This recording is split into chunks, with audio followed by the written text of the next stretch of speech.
Prologue. It missed. A stray bullet. Calculations were perfect. Aim was on target.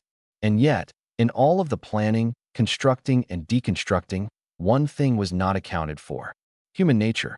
The ability to change the path of the future with one single action. Bastard. Uzumaki Naruto growled through his teeth. He could feel it rushing through him. Power entered through his neck, spreading like a virus, tainting his body, blood, and chakra. The forest and all that was around him slowly drifted away as his grin was replaced with an expressionless face. His body reacted by freezing itself to an absolute still position. It was like a mixture of all the pain and pleasure he had ever had in his life, multiplied by 1,000, and the pain was much more notable. He suddenly grinned, as his attacker backed off, confusion in his eyes. He looked behind him to see his teammate and number one rival, Uchiha Sasuke, staring right back at him. "Are you injured?" "Scaredy cat," he managed to gather enough energy to say, as he breathed deeply, still frozen even after the snake bastard's neck had retracted. "I missed." Orochimaru, looking over to the bite he placed on the blonde's neck, scowled. Apparently there was more to the fox child than he originally thought.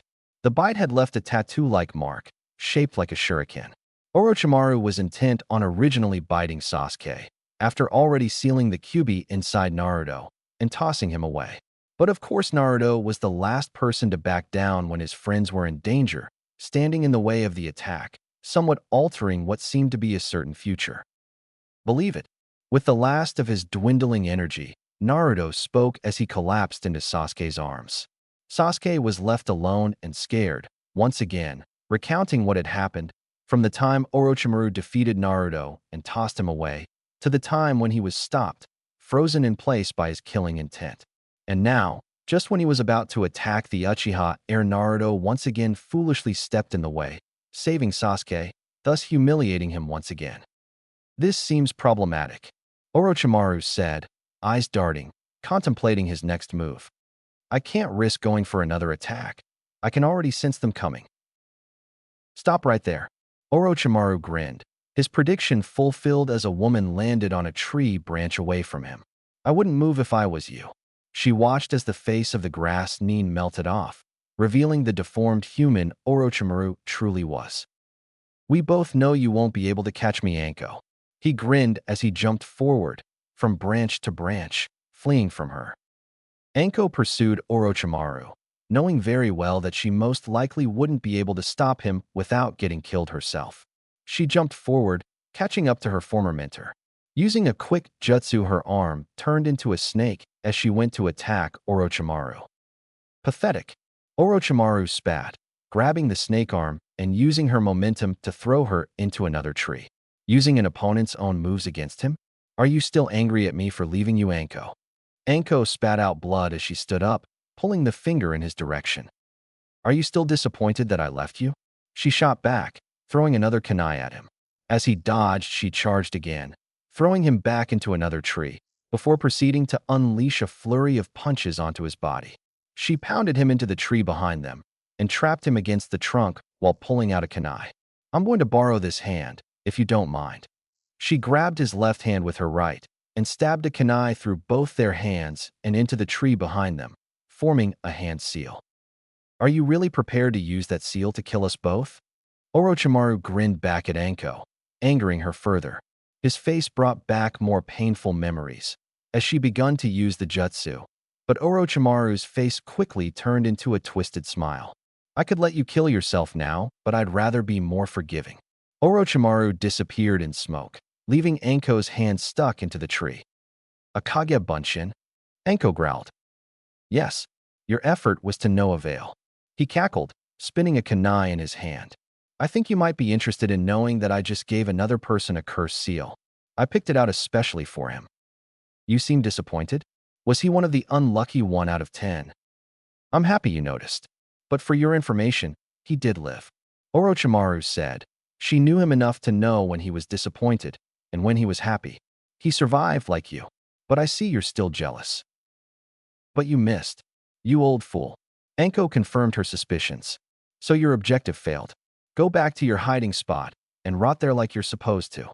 She removed the kunai painfully as she prepared to launch another attack on her former mentor. Funnily enough, things might go better than planned. And you know how eager I can get. Orochimaru laughed as he disappeared, leaving Anko in pain as he activated her cursed seal, triggering a reaction in her body. Once again, I failed. Things were not going as planned for Sakura. First, she was attacked by the Sound 3, and then she had to be saved by Rock Lee. She wasn't able to protect herself even then. Even when she had a chance to prove herself, she was once again saved by the Inoshikacho trio. And now, something else was going wrong. Naruto was awake, and he didn't look like the Naruto she and Sasuke knew. The person who had been called dead last was now all that stood between the Sound trio and the battered Team 7. You injured my teammates. A voice said from behind Sakura, gaining the full attention of the Sound trio. That's Naruto. Shikamaru looked at the change in him, both in the way he spoke and looked. Ino, get out of there, he yelled, picking up Ino's body, as her spirit jumped out of Kin's body. It was you, wasn't it? Naruto rose up in his full glory, black tattoos moving around his body. The tattoos were shaped like fangs, moving in sync with the red and purple chakra that circle around his body, as his eyes turned a dark red color. But right now I have all this power, and I'm feeling like taking some vengeance. Sakura, Naruto turned to his comrade, grinning maniacally. Was he the one who attacked you? Naruto grinned as she gave a feeble nod. He charged straight at Zaku, punching him in the chest. His chakra increased massively, Dosu said, immediately trying to reach his injured teammate. Not a chance. Naruto appeared behind Dosu, grabbing him and tossing him to the ground. Don't let your guard down in front of me, Zaku yelled out as he aimed at Naruto. Ultimate Zankaha. Naruto turned around to see the blast of air surge in his way. Got you. Zaku grinned as he breathed heavily. That attack was the most destructive one he had in his arsenal. Got who? Naruto said from behind Zaku as he kicked him into the ground. Zaku looked at the spot in which he aimed the attack and found Dosu lying on the ground, injured. Before he could get up, Naruto's foot was already on his back, pushing him back down every time he tried to recover. He took his foot off as Zaku got up and attempted to attack Naruto for a second time. Kage Bunshin no Jutsu. Naruto was too quick for Zaku, his clones slashing Zaku with kunais as they sprinted past. Naruto walked up to the scarred body that laid on the ground. Driven by his rage, Naruto lifted the injured Sound Nin up and proceeded to punch his chest. The others around him tried to turn away and ignore Zaku's screams of pain. Naruto drew back his fist, preparing for a final strike. He spoke the words that had haunted him all his life. You disappoint me. Naruto, stop. Naruto prepared to strike, though he was stopped as he felt a sudden warmth wrapping around him. Please stop. He could feel a body pressing against his, calming him down. He dropped Zaku as the tattoos retreated and his eyes turned to its normal color. Naruto turned around and looked to see who was wrapped around him. Ino. Candles flickered, lighting the room and supplying little warmth to the blonde boy. Sitting unconsciously on the cold cement floor, he was surrounded by the circles of candles and calligraphy. None of these affected him. He was far gone in another place, lost in his dreams, made unconscious from a certain jutsu. Lines were painted onto the ground, various kanji characters, leading from each of the candles, all the way to Naruto's body, up his skin and onto the right side of his neck, onto his cursed seal. Admiring his work, Kakashi proceeded to stand over Naruto's body and placed a hand over the cursed seal. Reciting the seals and instructions, he began to grip his neck harder before saying the sealing jutsu. Fujihoin, evil sealing. The jutsu activated almost immediately as the kanji that Kakashi had drawn around Naruto's body begun moving like a snake into the cursed seal, where it seemingly disappeared. Only after the kanji characters disappeared did a black circle form around the cursed seal, glowing a flaming red color, causing Naruto's body to shake greatly. In Naruto's mind, various things were playing out. Instead of one body forced into a calm state of rest, two bodies were. The first being the owner of the body, Naruto, and the second being the prisoner inside the body, the demon Kyuubi. So we meet. The Kyuubi bared its giant teeth from inside its cage. I guess so, Naruto said, as he sat down on nothingness, folding his legs. You're the source of all my problems? The all-powerful demon everybody is afraid of. Naruto teased. You're the all-powerful jailer? I'm guessing you came here to trade bodies. The Kyuubi cackled. Aren't you going to try and attack me? Jump out from that cage and eat me. Naruto laughed. Or is your strength just an urban legend? I've been trying to for the last 13 years, but it seems that Hokage managed to box me in here pretty well. The Kyuubi growled, too lazy to get up. The first 5 years for his imprisonment was trying to break out, but it always came to no use, only tiring him more and occasionally giving the boy a boost in chakra. Looking back at Naruto, he began to wonder why he was here. Exactly what are you doing? The Kyuubi asked from behind bars, slightly humored at the cross-legged boy. Meditating, he replied, clenching his eyes together even tighter. A long, awkward silence followed before Kyuubi decided to break the ice. Is it working? He cursed himself for asking the question. It not only sounded stupid, but for Kyuubi, it was out of his usual demonic character. It isn't now. Naruto opened one eye. Kakashi-sensei said it would help if I meditated, to help me through some sort of pain or something. I don't know what he's talking about because I feel fine. 3. Kyuubi began his countdown, predicting what was about to happen. You just had to taint your chakra further, didn't you? 3. What is this, a countdown or something? Naruto got up, looking around. 2. Kyuubi sighed. Of course it is a countdown. Now if I was you I would sit down and meditate like your damn sensei told you to. What do you mean? Nothing's happening. Naruto yelled back. 1. Kyuubi stared at Naruto. Close your eyes, gentlemen. This may hurt. What? Kyuubi was right. It did. After shaking violently, Naruto's body collapsed and fell onto the floor. Kakashi was left standing, collecting himself as he wiped the sweat of his forehead, breathing deeply. For him, it actually went better than expected. The Kyuubi must have been able to reduce the pain. One of the advantages and disadvantages of having the demon. The demon's chakra made it harder to seal and more difficult for Naruto to handle, so he decided to put him in a temporary unconsciousness. So you can even use sealing jutsu now, a voice said from behind Kakashi. You've grown. What are you doing here, Orochimaru?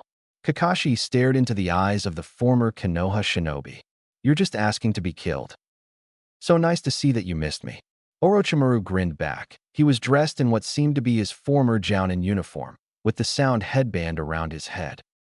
You're after Naruto, aren't you?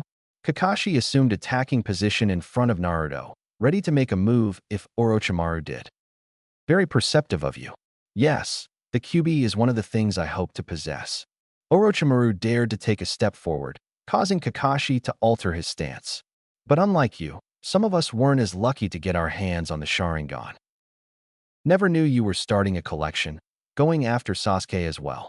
Kakashi stared into the eyes of the snake-like Nin. Would I be pushing it if I was to guess you were also after Sakura as well? Three's a lucky charm, you know. Kakashi laughed to himself, trying to cure his current nervousness in this confrontation. Sakura? So that's the girl's name. No, she lacks what the two boys have. The village of sound has no use for her. Did I just give away too much? Orochimaru laughed. I guess you could already assume what I plan to do. Another step forward as Kakashi widened his stance. I just need more pieces of the puzzle. So Naruto and Sasuke, they're just pieces? Kakashi asked. To you, that may be all they are, but to me. What? Replacements for your fallen comrades? Those sound Nins. The ones that are fighting, and more that you probably haven't guessed yet. They're just pawns. If you get any closer, even if you are a Sannin, I will kill you. Kakashi dropped his right hand as it started glowing with lightning chakra. Really? Everything you've done is meaningless. Everything you're about to do will become meaningless. Don't you understand, Kakashi? Orochimaru grinned, proceeding to take another step as more chakra surged in Kakashi's hand. The seal was also meaningless. No matter what you do, to achieve its own purposes, a human is willing to accept power wherever it may come from, and in whatever form. Sasuke wants power. Naruto needs someone to nurture his own. Naruto will eventually come to me, and then he will be instrumental in helping me gain the Sharingan. They will not become pawns in your twisted game. Naruto will eventually seek me out. Both will. Orochimaru grinned. especially with the cursed seal of demons that I placed on Naruto. But for now, if you want to kill me, give it your best shot. Raikiri, Kakashi yelled as he charged at Orochimaru, his headband lifted up, exposing the Sharingan.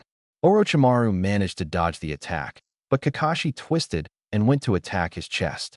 Orochimaru grabbed the arm holding the Raikiri and managed to throw him back next to Naruto's unconscious body. Kakashi regained his composure and once again assumed battle stance. Better luck next time. Orochimaru grinned as he disappeared. Fool, Kakashi said to himself. I was stupid enough to try and compete with that monster. Ino, a voice said from behind the blonde-haired girl, who was currently psyching herself up for the next match. Naruto, don't scare me like that next time, she yelled, turning around to face Naruto. He looked different somehow. He wore a simple black shirt with orange pants, clearly exhausted from whatever he had been doing. Ino, on the other hand, was dressed in her normal purple uniform. As both stared at each other, a silence followed, both being careful about what was to be said next. In the Forest of Death, Naruto began, to which Ino nodded. I know Naruto. Thank you. Ino froze in her place, stunned by Naruto's last comment. Was the loudmouthed, hyperactive ninja actually being polite and shy to her? You're welcome, she replied feebly. Good luck. That was all either of them had to say to each other, as both were lost for words in the awkwardness of the moment. Naruto walked one step closer. Shaking, he stretched out one hand to brush her face, moving hair from her cheek to their normal resting place. And then the warmth returned again. Ino, you're up. Shikamaru appeared from behind the door to the room. I interrupted something, didn't I? He looked towards the hugging shinobi. No, both yelled, a bit over-exaggeratedly and loudly, as they jumped back at least 2 meters each. Whatever. Shikamaru left the two to their awkwardness once again. I guess we better go, Ino said, as Naruto nodded, and he proceeded to leave the room before stopping at the door. You know, you're a really nice person when you're not fawning over Sasuke. And then he left. He never even gave Ino a chance to reply, or even to wonder what he was doing in the women's bathroom in the first place. The fight had been even. Both girls laid unconscious on the floor after a well-planned attack from Ino. She had cut off her hair to make a connection between her and Sakura, and full-wed with a Shinton no Jutsu, which Sakura had been unable to dodge. The fight had then resulted to a battle in Sakura's mind, as her inner self managed to force Ino's subconscious out, and now both were down for the count, given 10 seconds to rise. Naruto, on the other hand, had went crazy. Come on, get out of bed already. Get up and fight. Naruto yelled loudly, flailing his arms wildly. Guy-sensei, are we witnessing the flower of youth? Lee asked his sensei, confused about what the boy was doing. I'm not really sure, but I guess we can assume so, Guy said, rather more quieter than he usually was. Of course, Guy-sensei always makes the right decision. He activated his nice guy pose, as his teeth shined brightly under the lights. Naruto was still crazy and confused. Naruto? Who exactly are you cheering for? Sasuke asked, eyeing his blonde comrade. Isn't it obvious? Naruto asked, as he turned back to his yelling. No, Sasuke replied. Ino, on the other hand, was screwed. She had been kicked out of Sakura's mind, and all she had to do was get back to her body to win. The problem was, she wasn't sure she knew where her body was, if she had enough chakra, and she didn't really have much time. Have I lost? Ino said, as she frantically searched for her body. She was trapped somewhere between Sakura's and her own. Carefully following the trail of hairs she had cut out, she managed to make her way back to her own body, her consciousness returning. 2. Gecko Hate counted before spotting movement in one of the girls. The winner of this match is... Hate cleared his throat before continuing. Yamanaka Ino. The crowd clapped, with enthusiastic cheers from Naruto.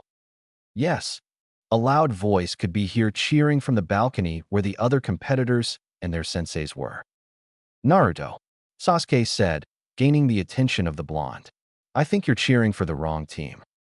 All right, go Sakura, he said feebly, as Sasuke just shook his head in embarrassment. What? What's wrong with you?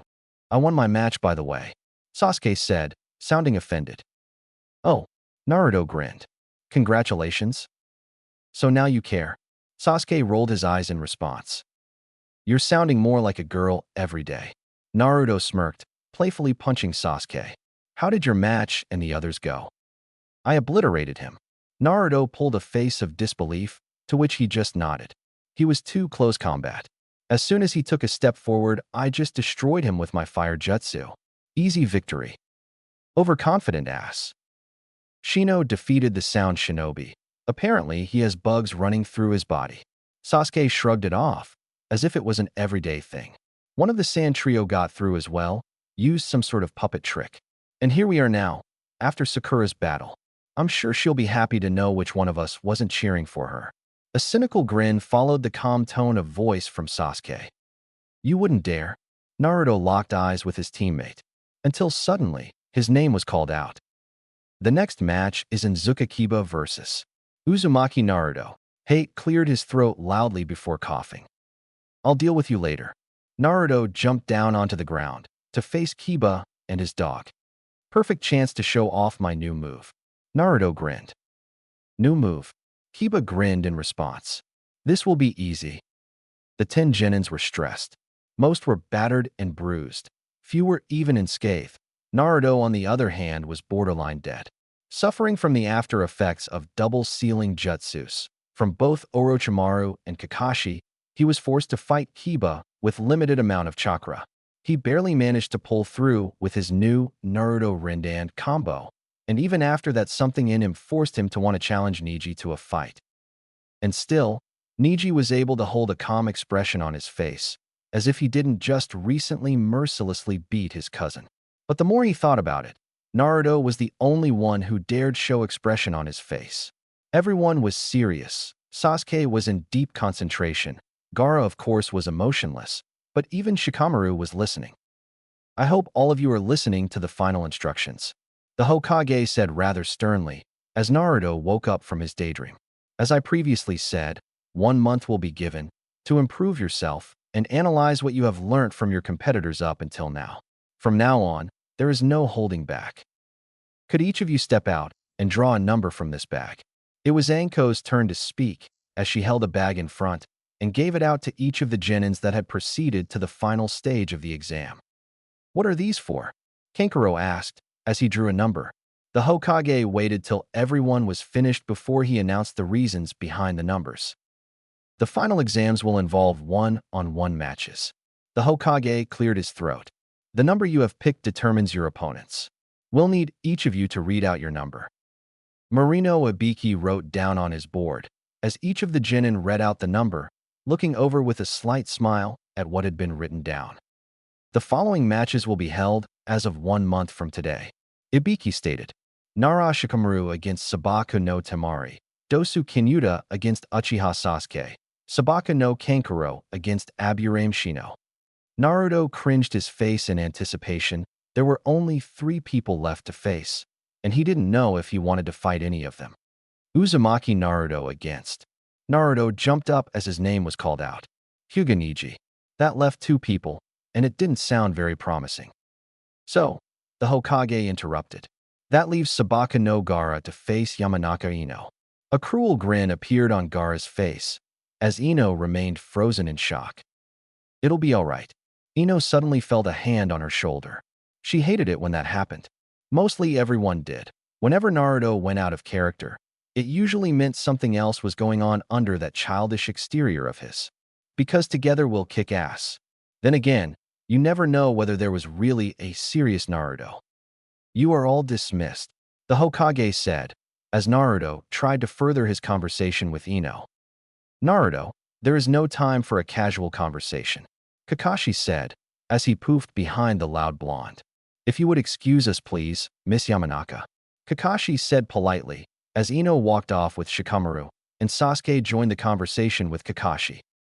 I assume you are going to train him, aren't you? This comment came not from Naruto, but rather Sasuke. It sounds worse when you put it like that.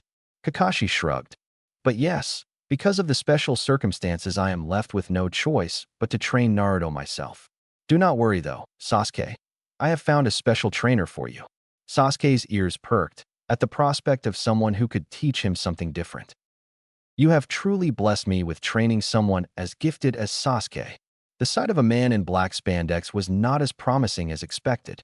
My name is Ebisu, and by the end of the next month, you'll be a powerful shinobi.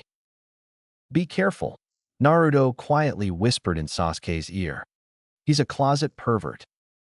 1 week later. 48, 49. Naruto breathed heavily as he continued doing the push-ups. Normally 50 push-ups would be easy for the hyperactive Naruto, but Kakashi wasn't an easy trainer, as he had been constantly repeating. And there was the fact that these weren't land-based push-ups. He was doing it on water. Kakashi had greatly improved Naruto's chakra control, all the while teaching him basic but effective jutsus. 50. Do it again, Kakashi said, reading his book while he sat under a nearby tree next to the lake. Naruto collapsed into the water. What? Naruto yelled as he pulled himself out of the water and prepared to do another set of 50 push-ups. Do it again, Kakashi said, as Naruto angrily began his count.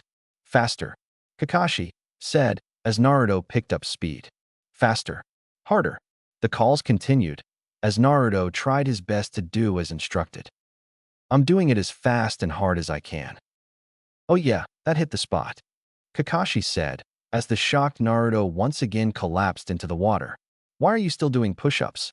I thought I told you to stop half an hour ago. But you told me to do it again. Kakashi shook his head in response. You told me to go faster and harder. And I did. Did I? Kakashi laughed to himself. Sorry, I tend to read aloud sometimes. Naruto knew that all too well. They trained and camped out in the middle of a forest on the border of Konoha, and it was frequent for Kakashi to read aloud the more adult scenes of his books while the scared Naruto lay on his bed with his eyes wide open. I think it's time to practice your use of taijutsu again. Come and get your lunch. Kakashi grinned under his mask, holding a packet of instant ramen. Naruto climbed out of the lake, cracking his knuckles as he prepared to claim his prize. I'll definitely get it this time, Naruto yelled as he charged at Kakashi. Kunais flew in his direction as he easily dodged it. He failed to notice the tripwire as more kunai dropped on him from above. Naruto disappeared in a poof. What was though to be his original body was just a Kage Bunshin shadow clone. Naruto neared Kakashi and went for the grab, but found in his hand a rock instead. A quick Korimi body swap jutsu. A kick was followed by Kakashi, but his foot instead made contact with the same rock. Naruto used the same Korimi jutsu on Kakashi. Naruto crouched on the ground, gaining distance from Kakashi's current position. Shunshin no jutsu. Body flicker technique. The untraceable move had been executed as Naruto had practiced 1,000 times. The right amount of his own chakra surged through his feet and launched him into the sky faster than the eye could catch. A second Shunshin in midair propelled him back to Kakashi, who wasn't quick enough to get the instant ramen stolen from him. Congratulations in succeeding, Naruto. Kakashi applauded as he walked behind the hungry Chunin. But I have some constructive criticism to help you with. Please explain, Naruto said, words muffled by the ramen in his mouth. Remember what I said in our first test? Never let an opponent get behind you. You deserve this. Following, Naruto felt 1,000 years of pain as he flew into the sky and landed hard on his ass. Damn, that hurt. Naruto rubbed his sore bottom, where Kakashi's fingers had previously been. I think you're ready. Kakashi smiled as he watched Naruto get up. I found a technique that would help use your excessive amount of chakra. Really? Kuchios no Jutsu. Kakashi threw a copy of Ika Paradise at Naruto. But first, read this book. Damn it, Sasuke yelled as he smashed the balloon into the ground. Never had he been so frustrated in his life. He was faced with the task of popping the balloons with his chakra only, but they resembled the hurdle he just couldn't get over. He pumped the next balloon with anger-fueled chakra, more and more until finally, release. After 6 long days, day and night, of just trying to pop the damn balloons, he finally succeeded. Extreme emotion was the key. Oh, so you're done already? The gray-haired man grinned. He reminded Sasuke of an older, much more perverted version of Naruto, but he truly was a powerful man, considered legendary by Konoha. Sasuke could still remember when he was going through the boring exercises with Ebisu, who foolishly tried to stop the man from spying on bathing women. Ebisu was placed in hospital, all because the man had squashed him with a frog. So does the great Sanin's training method work? It pissed me off, Sasuke said, right after grinning. But yes, it did work, Jiraiya. Your chakra control allowed you to get it done well before I thought you would. I guess it is kind of fun to teach geniuses once in a while. Jiraiya smiled as he put a hand on Sasuke's head and messed his hair, something Sasuke surprisingly allowed. So do you understand why I'm teaching you this now? So you can occupy me while you go out looking for desperate women willing to do anything for money? Sasuke responded with a smirk. I take back my statement about geniuses. Improve my chakra control. Sasuke changed his answer, hoping to win over his sensei. Your chakra control is already good as it is and doesn't need much working on, as you can already do most basic jutsus and the more powerful fire jutsus as well. Jiraiya explained, I'm intending you of teaching a jutsu called the Rasengan, a jutsu created by the 4th Hokage. Rasengan was based on the simple method of a constant spinning ball of pure chakra, capable of ripping through even the toughest substances. For example, chakra gathered in Jiraiya's right hand, little by little, slowly forming a mini tornado, constantly spinning. Finally, it reached an incredible rate, forming a ball of pure chakra, as Jiraiya stated. Using it, he pushed the ball of chakra through a nearby tree, going right through it. That's the Rasengan? Jiraiya was happy to leave a good impression on his student as he stared at the demolished tree. When used on an opponent, it has the potential to cause internal damage. When the Rasengan is created, no further chakra is needed, thus making it limitless. If I was to release all the chakra on the tree, instead of just grinding it through, I probably would have created an explosion of chakra causing about the same amount of damage, just more messy. So am I done learning it? Sasuke asked, eager to obtain a powerful jutsu that might further him to defeating his brother, giving Sasuke the power boost he needed. There are 2 more steps you must complete. Jiraiya grinned as he dropped a bag of rubber balls in front of Sasuke. Pop these first, and then we'll talk. But for now, as you put it, I'm going to go look for desperate women. Sasuke sighed as he began taking on the task in front of him. Takako, don't leave, I love you. Naruto yelled out loudly in a manly voice, before changing to a high-pitched squeal. But I have to, because his voice went lower, and he pretended to take off a false mask. I'm a man. The crowd of Ninken ninja dogs erupted in applause and barks of happiness as Naruto bowed to his audience. Well done, Naruto. Kakashi grinned. 2 days left of training, and I'm reading adult novels to a group of dogs. Naruto sighed, scratching the back of his head. It was a good break from the usual training Kakashi had Naruto doing, usually involving chakra exercises, taijutsu spars, and summoning the Ninken. That's how I got them to be my summons in the first place. Kakashi sighed, turning back to his own book. I remember as a child, reading this to them. No wonder you're so mentally scarred, Naruto muttered to himself. Isn't that right, Naruken? Naruto rubbed the head of the large black dog next to him. It wore a blue t-shirt on its back, with a Uzumaki swirl. It had become his first summon, along with Kakashi's group of Ninken. Naruto, I've taught you as much as I could in this space of time, and I think I've given you all the skills necessary to pass the next exam. Naruto nodded as he listened to his sensei. I want you to remember one thing. When Orochimaru sealed the Kyuubi chakra, it was seemingly closed off, right? Yeah, I've been relying on my own chakra for the past couple of weeks. The cursed seal provides a sort of secret passage into the chakra banks of the Kyuubi. Kakashi said in the simplest form possible, to make sure Naruto understood. What I'm trying to say is, I'm allowing you to use your curse seal to draw out the extra needed if the time ever comes. But I want you to take control of yourself. I've taught you these techniques so you can protect your friends, and that's what the extra chakra should be used for. Understand? Yes. Naruto tried to take in as much as possible. Then let's use these 2 days to our advantage as much as possible. Ninken, attack! The group of dogs leapt at Naruto, who immediately created several Kage Bunshin to protect himself. Why are you training me? There were few moments when Sasuke and Jiraiya had actual conversations, as most of them involved training. The two of them sat in a cafe inside Konoha, as they had completed their training. I was actually wondering when you'd ask me that, Jiraiya said, as Sasuke just waited for a response. What have I taught you over this month?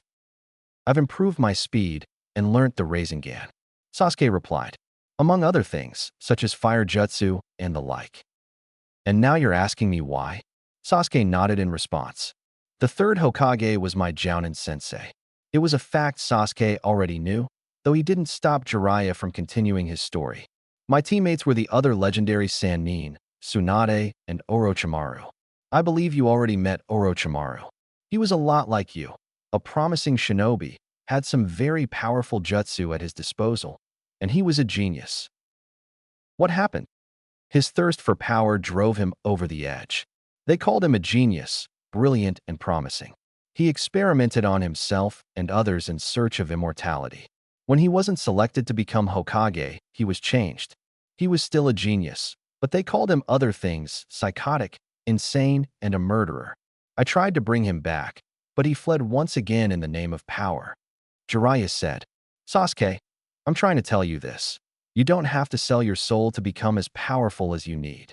I remember someone once telling me that you'd become truly strong when you're protecting your friends. I believe that theory. Do you agree? Yes. For a person weighing such unpractical clothing, Dosu was pretty fast. Though even as quick as Dosu was, he barely was able to keep up with Sasuke. Katan, Hozenka no Jutsu, Fire Release, Phoenix Immortal Fire Technique. Sasuke jumped over Dosu, and in midair the fireballs launched from his mouth and onto the Sannin. Dosu rolled out of the attack and managed to extinguish some of the flames with a sound attack from his arms. Dosu turned around as Sasuke kicked him in the head before laying a series of punches on the unsuspecting Sannin. Is that all? Sasuke mocked as Dosu got up. Watch your mouth, Dosu yelled as he clumsily tried to punch Sasuke, who easily dodged and placed an uppercut in Dosu's stomach. To further propel him in the air, Sasuke kicked him in the jaw and used his chakra to launch himself to the same height as Dosu. I'm going to tell you, this is going to hurt. Sasuke grinned as Dosu tried to twist in midair to punch Sasuke, but all he found was another series of punches launching him higher. That should be high enough to give me the time I need. Sasuke landed gracefully on the ground as the crowd watched Dosu slowly fall. Chakra swirled in his hand, first slowly but quickly picking up speed before he formed a ball of pure chakra. The crowd couldn't tell what was going on in his hand as Sasuke positioned himself under Dosu. Kayamaizen, vibrating sound drill. The jutsu came not from Sasuke, but Dosu, as he fired a sound wave from his arm, directed at Sasuke's ears. Nozakimi no Jutsu, Peeping Tom Technique. Using Jiraiya's escape jutsu, Sasuke disappeared from sight and reappeared behind the recently landed Dosu. Rasengan. The ball of chakra grinded itself into Dosu's back, bringing him to the ground and possibly destroying his spine. You were spineless to begin with. The eruption of applause from the crowd was no match for the fangirl scream that came from Sakura, who yelled loudly for her teammate. The winner is Uchiha Sasuke, Genma called, impressed at the results of the match. The past matches have been impressive, Hokage-sama. The Chunin examiners whispered to the Hokage in the stands, as he smiled in reply. Yes, our Chunin have been doing well. Any recommendations for Chunin so far? The Hokage asked, as the Chunin nodded. We've all agreed on Nara Shikamaru. He outsmarted Temari, and when it looked like he was too lazy to go on, he decided to finish the match and win anyway. Some of us have our doubts on Aburame Shino. Kankuro forfeited to him in the second round for unknown reasons. The past tests have shown Shino in good light though. And Sasuke? The match shown was good to watch. He has improved greatly from the last test, and he seems ready to be promoted. What are your opinions on the next round? Specifically Uzumaki. The Hokage smiled, waiting for his answer. The arena was being prepared for the next match, and as Neji waited patiently in the middle, Naruto was nowhere to be found. Neji is a good candidate to become Chunin. Naruto, on the other hand, is not. His past performances have been terrible. The only way for him to possibly become a Chunin is to beat Neji, which seems unlikely. Gaara, on the other hand, is a clear favorite to defeat Ino. The Chunin examiner finished his analysis as another Chunin approached the Hokage. Hokage-sama, Naruto is late. No one has seen him or his sensei Kakashi. The Chunin announced. Give him 10 minutes. The Hokage said. He wouldn't miss this chance, at least I think. Neji was impatient. He gave a stern look to Gunma, who ignored him completely. Everyone was wondering what was going on. Why hadn't the #1 loudmouth ninja arrived yet? Surely he didn't want to miss something as important as this. Time to kick some ass. The loud voice could be heard all over as a puff of smoke appeared in the center of the arena. As the smoke cleared, it was revealed to be Uzumaki Naruto, wearing a torn black shirt, with an orange swirl on the back and black pants. Kakashi was standing right behind him, whispering something in his ear. Remember what I told you about the cursed seal? I've notified the officials as to what to do if you go overboard with it. Naruto nodded, as Kakashi disappeared from behind him. Sorry for being late, Neji. We were doing some last-minute training. Naruto grinned, as Neji just shook his head in disapproval. Fate brought you here to be defeated. It's the only way for you to truly realize that I am the better of us, Neji announced, as Naruto pulled a tongue in his direction. So what? Naruto grinned in response, as Neji was left without an answer. Byakugan, his hands clasped together, as veins popped out of his eyes. I'll show you, destiny can be changed. Naruto assumed fighting stance, with the crowd anticipating the fight. And I will become Hokage. Fool, close combat is no use against me. Neji assumed his own stance, with his palms facing out. You speak crap. Naruto charged, aiming to punch Neji in the head. Neji dodged and tried to block off a chakra point in his chest. Before his hand could reach Naruto, Naruto's foot covered the distance and kicked in the side. I guess I'll have to be more cautious this time, Neji said as he changed his stance. I'd be careful if I was you. Sure thing. Naruto smiled as he changed stances. Hakro Kujiansho. Gentle fist 8 trigrams 64 palms. Neji's palms went to strike Naruto's chest, both making contact, until Neji's eyes saw what he had hit. Kawarimi no Jutsu. Naruto smiled, as Neji found crushed rock in his palms. I'd be careful if I was you. 4 hands, Neji called, as 2 palms were blocked by Naruto, but the next 2 caught him off guard. Naruto may have been faster than Neji, but his reflexes weren't as honed as the Byakugan user. I have to get around your eyes, Naruto said. 8 hands, Neji called. Naruto dodged the first 2 and managed to block the next. He whirled around Neji, but the Hyuga was able to turn around in time to catch Naruto with another 4 palms. Not looking good, Naruto thought to himself, as Neji began his 16 palms. Kawarimi no Jutsu, Naruto repeated, as the first of the 16 palms was intercepted by a very sharp object. Neji was only able to stop himself just in time, as a small gash appeared on his hand. He had been marked by Naruto's kunai. Naruto used the 1-second delay in Neji's attack to land a blow in his chest. Recovering quickly, Neji returned to his hack stance. Unsurprisingly, Neji once again began his 16 palms. His eyes led him to become more careful, as Naruto became better at intercepting his moves, but was still unable to land a blow on the Hyuga. The 10th palm in succession was on its way, but Naruto dodged before quickly doing some seals. Kage Bunshin no Jutsu. Shadow clone technique. 5 clones surrounded the area in which they were fighting, but they made no move to attack Neji, instead just standing there. Your signature move. Why aren't they doing anything?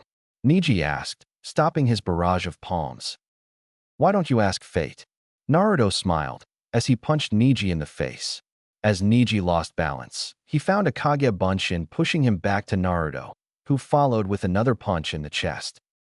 Left, a Kage Bunshin called, as Naruto blocked a palm from the left of him and elbowed Neji in the face. Stomach, Naruto punched forward, catching Neji before he could strike again. Neji, meet my own Byakugan. The total vision given by my clones. Naruto smiled, as Neji realized that he would have to destroy the Bunshin to win, but he couldn't turn his back on the real Naruto. 32 hands, Neji called, This time, two clones joined Naruto, and they intercepted the palms, while the real Naruto tried to land as many blows as possible. Neji felt the pressure as the rest of Naruto's clones began to attack. Three clones were quickly destroyed by Neji, but Naruto and the two other ones were handling him. Neither side was winning, as the clones made up for Naruto's lack of reflexes, allowing it to become an even match. All three Narutos went for the final punch, but Neji was too quick for them. Kaiten, Neji said, as he released his chakra, blowing away Naruto and destroying his clones. Perfect, Naruto spat out, as he removed something from his pocket. I want, Neji asked, breathing heavily as Naruto's unconscious body laid in front of him. It seems so. Gama was about to announce the winner, but the clone disappeared, and the real Naruto appeared behind Neji. Kuchios, Doton, Suga no Jutsu, Summoning, Earth Release, Tracking Fong Technique. A scroll was in his hands, and blood from Naruto's mouth was smeared all over it.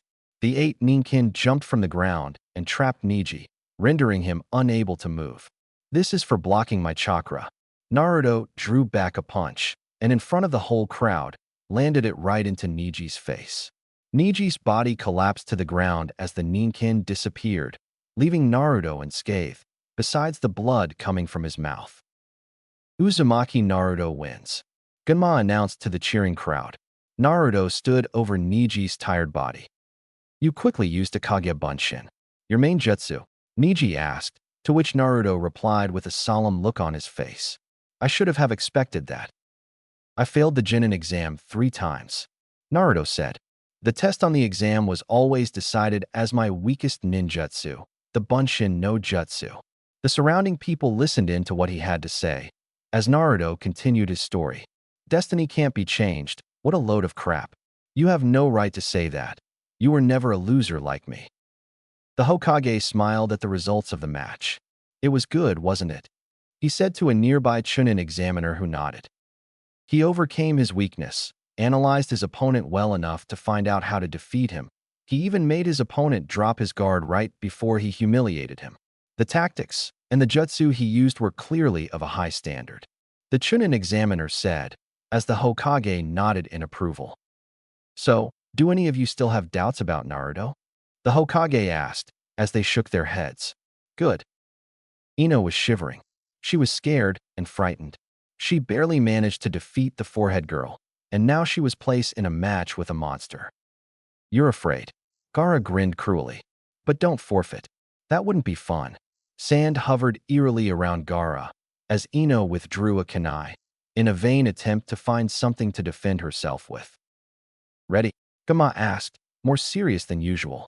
He didn't want to have to step in for the girl, and he definitely didn't want to get himself in a fight with Gaara. May the match begin. The match was tense. Ino was too afraid to move, and Gaara was enjoying her fear while the match lasted. Ino threw the kunai at Gaara who, unsurprisingly, was instantly protected by a sand barrier. She tried to circle around his sand defense and throw more kunai in his direction, to little avail. You're being too cautious, Gaara said. You don't want to come close to me at all. I guess I'll have to make you. He laughed, as sand burst from the ground in front of Gaara. Just as it was about to engulf her, she quickly rolled out and tried to rush forward out of the repeating barrages. Gaara was holding back his speed. He was purposely going slowly. He enjoyed watching her run. And then he got bored. The sand lifted itself from the ground and pinned her to the wall of the arena. Ino struggled, but the grip just got tighter and tighter. It took all her willpower, as Ino managed to get her hands together to form a hand seal.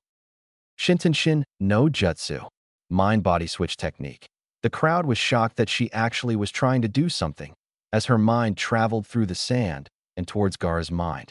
Gaara had no idea what was going on when she passed through his armor and into his head, but Ino couldn't handle it much longer. His mind was too mentally damaged to explore, full of pain and bad memories. And then there was something else inside. It wasn't like the inner Sakura she saw before. It looked like a demon. She was trapped and unable to get out of the horrors of the boy's mind. She struggled, trying to force Gaara to give up through his mind. Outside, the crowd couldn't guess what was going on. All they saw was Gaara with a stern look on his face, and Ino's body stuck against the wall by a giant hand made of sand. And then suddenly Gaara laughed. The hand around Ino took her from the wall and raised her to the sky as it tightened her grip. "That's enough, Gaara," Naruto yelled from the crowd, as did the other rookie 9. "Naruto, you have to do something," Lee, standing next to Naruto, said. "If he could do this to me, who knows what he could do to Ino?" "You're right." Naruto jumped from the stands and into the arena, using a kunai to try and slice through the hand of sand. The sand just reformed, so Naruto tried the method of going after Gaara in close combat. This match is ended. Yamanaka Ino is disqualified for interference on her behalf. Gama announced. "You may let go now, Gaara." Gaara didn't let go, eyeing Naruto as he ran towards him. "Shunshin no jutsu," Naruto said, as he launched himself from the ground and into the air. He threw kunai down into Gaara, whose sand defense simply blocked it. Naruto landed next to Gaara and tried to punch him from the sides, but another shield of sand protected him. "Kage Bunshin no jutsu," Naruto called, as the clones proceeded to jump around Gaara's defense, trying to find a weak spot in him. Gaara was not used to 10 clones attacking him all at once, so slowly the sand barrier began to weaken. Kunai began slashing harder through the sand and aimed straight for Gaara's chest. "Shunshin no jutsu." Gaara's defense didn't see it coming. Gaara had counted 10 Narutos. Unlike Neji, he did not have the gift of seeing all around him. Thus, he did not see that the real Naruto was preparing himself for an attack from behind Gaara. The Shunshin no jutsu had launched Naruto faster than Gaara could catch, and gave Naruto the chance to land one punch into the back of his head. His sand armor crackled, as Naruto's clones protected the real Naruto. "Enough," Genma called, standing between the two Chunin. "Any more of this, and both of you will be disqualified." "Sorry, we were just playing around." Naruto smiled, as his clones disappeared and Gaara's armor fixed itself. The two faced off in a stare-down before the Chunin examiners, accompanying the Hokage, went to the arena. "We were going to announce something before our unplanned extra round of fighting," the Hokage said, as Medic Nin carried off Ino's unconscious body. "May the winners of this round please step forward." "What the hell was that dope?" Sasuke whispered as he appeared behind Naruto. "It's called winning. Try it sometime." Naruto laughed, as Shino and Shikamaru joined them, both keeping their distance from Gaara. "All of you have done exceptional in the past rounds," the Hokage began, as the Chunin examiners nodded in agreement. "That is why we, the Chunin examiners and the Kazekage, have decided to deem all 5 of you official Chunin." The 4 Konoha Nin grinned, even Shino, though no one could tell. A blast of smoke came from where Gaara was standing. From that point onwards, all chaos broke loose in Konoha. The invasion had begun. He had no idea what was going on, but he knew when he could fight and when it was best to hide. Dosa didn't like the situation he was in. He had been left by the medic Nins in a recovery room, and he had no idea what building he was in. He knew that the invasion was going to occur, but he had no idea that it would happen so soon. And he certainly wasn't expecting for other sound Nins to break open the wall. "Orochimaru requests your presence." The red-haired sound Nin spoke. All Dosu could do was nod, as the fat one lifted him onto his shoulders and took off. The arena was in chaos, as Sound and Sand Nin rushed in, using a Jinjutsu to make all of the weaker attendants fall asleep. The remaining Jounins were left to fend off the attackers, as the Kazekage and Hokage had disappeared to battle each other. "Kai!" Naruto, Sasuke, Shikamaru, and Shino called at the same time, undoing the effects of the Jinjutsu. They looked around and were about to help fight off the invaders, but they were quickly given instructions by Gunma, one of the examiners of the exam. He protected the 4 new Chunins before he was confronted with the Sand Jounin and murderer of his friend Baki. "You 4 are Chunin now, am I right?" Gunma asked the 4 boys, who nodded in reply. "I trust you to chase down Gaara and his teammates. Now go." The new team took off, as they went ahead to catch up to Gaara. As soon as they left, though, more chaos broke loose, as giant snakes came crashing down on buildings, and hundreds of enemy Nins flooded into the village. "Sakura," Kakashi called to the awakened Genin, as he defeated more sound Nin. "I need you to wake up Ino and Chuji, and pursue Sasuke and the rest." How will we find them? Sakura asked as Kakashi did some quick hand seals, and in the midst of smoke, a dog appeared. Use Pakin. He gestured to the small, pug dog. He'll guide you to where they are, now go. Kakashi called, as he fended off more invading means. Should I summon Pakin? Naruto asked, jumping from branch to branch as they scanned the forest for Gaara. He's a tracker dog. He'll be able to find Gaara. No need to worry, Shino said from underneath his coat. I already attached a female bug to Kankuro during our short-lived match. The male bugs should be able to trace the scent. To the left, Shikamaru called, as the four immediately dodged an attack from the left by a group of Sounin. It is true then, this is a full-scale invasion. The leader of the group of Sounins just laughed in response. You kids should prove a good warm-up before we kill all the other Konoha shinobi. Shikamaru's eyes narrowed. Even he was offended by the comment. Looking at his surroundings, he quietly formed a plan to himself before announcing it to the others. All of you go ahead. I should be able to take care of these guys easily. They're no more than minions. Shikamaru said, changing his stance before seeing the expression on Naruto's face. No need to worry about me, Naruto. I can defeat them all. Go ahead and defeat Gaara. We'll take out as many of them as possible on our way out. Naruto nodded, as the now group of 3 left Shikamaru, attacking Sounin on the way. So I'm left with you guys. Shikamaru sighed. 100 Sanins have invaded. Are you worried about the crumbling leaf, sensei? Orochimaru smiled, as he took off his fake Kazekage robe. There are still more of my own Sounins coming. Right now, I would worry about yourself. The Hokage assumed battle stance. I will be able to defeat you before the Yanbyu arrive. You'll have to if you want to live. Orochimaru smiled to himself. The 4 Sounins had already arrived in place, with Dosu lying next to Jirubo. Dosu still wasn't able to move, due to Sasuke's destruction of his spine. He eyed Jirubo, who was too busy preparing himself to notice that Dosu was forming a plan, deciding that he would rather die honorably, while exacting his revenge on Orochimaru. Dosu decided his best move would be to injure these sound shinobi that were apparently important to Orochimaru. Ready, Jirubo said, as he prepared the seals for the barrier jutsu, with the Anbu nearing closer. Kayamaizen Daibakuha. Vibrating sound drill, great explosion. Dosu called out, as his arms began to surge with sound. Shit, was the last thing Jirubo said, before a big bang alerted the attention of the village. Giant snake, dead ahead, Naruto yelled, as he dodged the giant snake crashing into the ground in front of him. I hate these things. He removed a kunai from his pocket and leapt from the tree he was on, landing on the back of the giant snake. Shino and Sasuke just looked on at Naruto, who currently was stabbing his way into the snake. I suppose we should help him? Shino asked with uncertainty. No, he'll tire himself out. I already shot Gaara. Sasuke smiled. Naruto easily handled all of the snake's attempts to throw him off, and each time he replied with more stabbing, placing kunais all over the snake's body. When I say go, use your fire jutsu, Sasuke, Naruto yelled, as he prepared to jump off the snake and onto a nearby tree. Go! Katan, Gokakyu no Jutsu. Fire release, great fireball technique. Sasuke surprisingly found himself complying with the blonde and releasing a giant fireball at the snake, subsequently setting off all the exploding tags Naruto had attached to the kunais, resulting in one giant bang.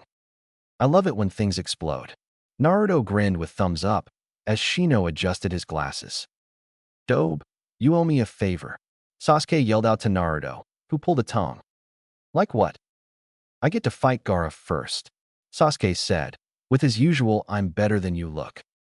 You'll provide a good warm-up for him before I go in and actually win? Good idea. Naruto smiled back. I didn't mean that, Sasuke yelled before Shino stopped him. They're close. How troublesome, was all Shikamaru could say, as the shadow bind holding the Sounins retracted. I've reached my limit. This is as far as I can go. Good. Now can you please chop off this boy's head? The Sounin leader asked a hidden ally, but all that appeared behind him was a poof of smoke, and in its place, Sakura, Ino, and Chuji standing triumphantly on the body of a fallen Sounin. Think we can take them out together? Chuji asked as he cracked his knuckles. It's worth a shot, a voice behind the group said, as another poof of smoke appeared, and in its place, Asuma. We'll take care of them. Ino, Sakura, go ahead. Ino and Sakura nodded, as they followed Pakin off towards the forest. Let's go. I've finally found you. Shino seemed pleasured by the fact that he had caught up with Kankuro. I guess now we can have that fight that we missed out on earlier. You sure you can take him? Naruto asked, to which Shino nodded. Follow your friend's advice. There's no way you can beat me. Kankuro laughed in response, as all Shino did was adjust his posture. But if you want to die, then go ahead. Before they knew it, Sasuke and Naruto had already taken off, only to be blocked off by another hurdle to jump over. Temari, who was currently holding the body of Gaara. I'll take her. Naruto surprisingly stepped in. I need to warm up before I save you from Gaara. Sasuke just smirked in response, as Temari turned to Gaara to see how he was. Let me go, Gaara muttered, as Temari obediently followed his request, taking a step away from him as he stood upright. Come with me, Sasuke. Gaara grinned, as he moved to another tree branch, further away. Kamaitachi no Jutsu. Temari instantly called out, catching Naruto off guard with a blast of wind from her fan. You're a quick one. Naruto barely managed to dodge the attack, getting his black shirt torn as a result. Another blast of wind forced Naruto to jump back to another tree branch, where he regained his composure. If dodging is all you can do, you should forget about battling my brother, Temari taunted, as Naruto merely pulled a tongue. Even Naruto would admit it was an immature gesture. Shunshin no Jutsu, he called, as he pumped chakra from his feet, pushing him forward and towards Temari, catching her before she had time to use her fan once again. Gotcha! Naruto prepared to punch her before he was stopped by something that plagued his mind. Temari used the delay to push away Naruto and release another gust of wind, blasting Naruto into a nearby tree. I can't fight you, Naruto yelled, as Temari jumped closer to him to get better aim. Scared? No, Naruto yelled in response, as he dodged another blast, jumping from branch to branch. I've never fought a girl before, so I don't know whether I'm allowed to hit one. Sexist, was all that Temari had to say, as she prepared to pursue Naruto in close combat, seeing as he wouldn't be able to fight back. He may not be able to fight in close combat, but I can, Ino yelled, as she arrived with a punch to Temari's face. Behind her was Sakura and Pakin, all watching the two kunoichis commence their fight. Sasuke, on the other hand, didn't like the circumstances he was in. As the battle went on, Gaara became more and more deformed. The sand was forming some sort of armor around him, making him look more and more like a monster. Even though the sand guard had dropped, in his new half-demon form, Gaara was able to extend the sand armor on him to attack Sasuke, and was even able to move faster than he normally did. He threw kunais to distract Gaara, who was intent on just killing Sasuke and not worrying about the plan that he was implementing. The kunais shot out with a string attached to each of them, and each time Gaara battered one of them away, they either were attached to one of the trees around him or to the sand armor itself. Gaara had no idea what was going on before it was too late. Katon, Ryuka no Jutsu, Fire Release, Dragon Fire Technique. Sasuke blew fire out of his mouth, and it followed the lines of the string and finally reached Gaara, where the flame had grown and surrounded all of his body. The flames seemed to melt away most of his sand armor, as Gaara was left with sand dripping from his face. But even as this was happening, all Gaara did was laugh, as the sand reformed and the armor regrew itself. Sasuke had already planned ahead. Even if the jutsu hadn't worked, it would give him the time needed to prepare his next jutsu. Flashback. Sasuke, Jiraiya said, as he watched Sasuke try to mold the chakra of the Rasengan into the balloon. I'm sorry for putting this much pressure on you. You have already passed my expectations and completed so much of the Rasengan already.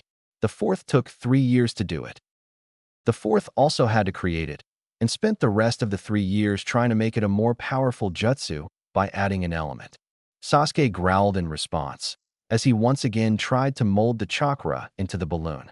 What I have now is an incomplete jutsu, barely enough to rival the fourth's. Even though the jutsu is incomplete, it still is progress. I still have to surpass my brother, Sasuke yelled, as he once again attempted to mold his chakra into the balloon.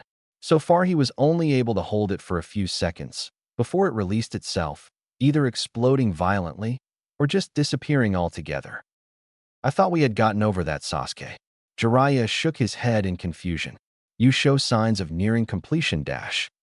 The third step accounts for half of what it takes to create the Rasengan. You told me that, Sasuke said, interrupting Jiraiya in the process.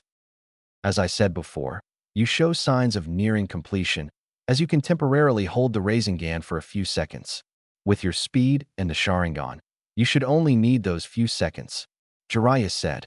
It is ideal for you, even if it is incomplete and even if you did not learn it all in a month. What happens if I can't use it in the few seconds? Most likely, as with the balloon, the chakra will explode on your hand. Your incomplete Rasengan should only be used once in a day to avoid damage to your arm, even if it is used correctly.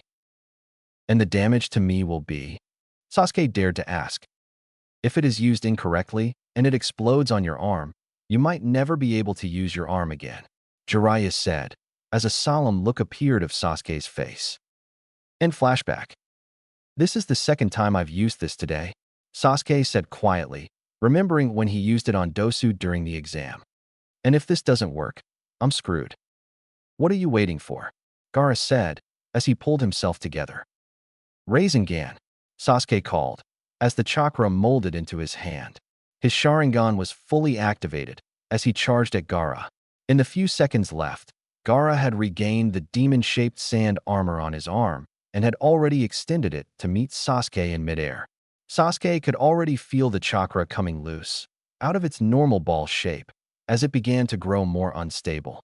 Pushing forward, his arm met Gaara's as the ball of chakra exploded, greatly damaging Gaara's armor once again, but inducing a sort of recoil effect on his arm, throwing him back to another tree branch. Fool, Gaara muttered, as the sand burst from his demon-shaped armor.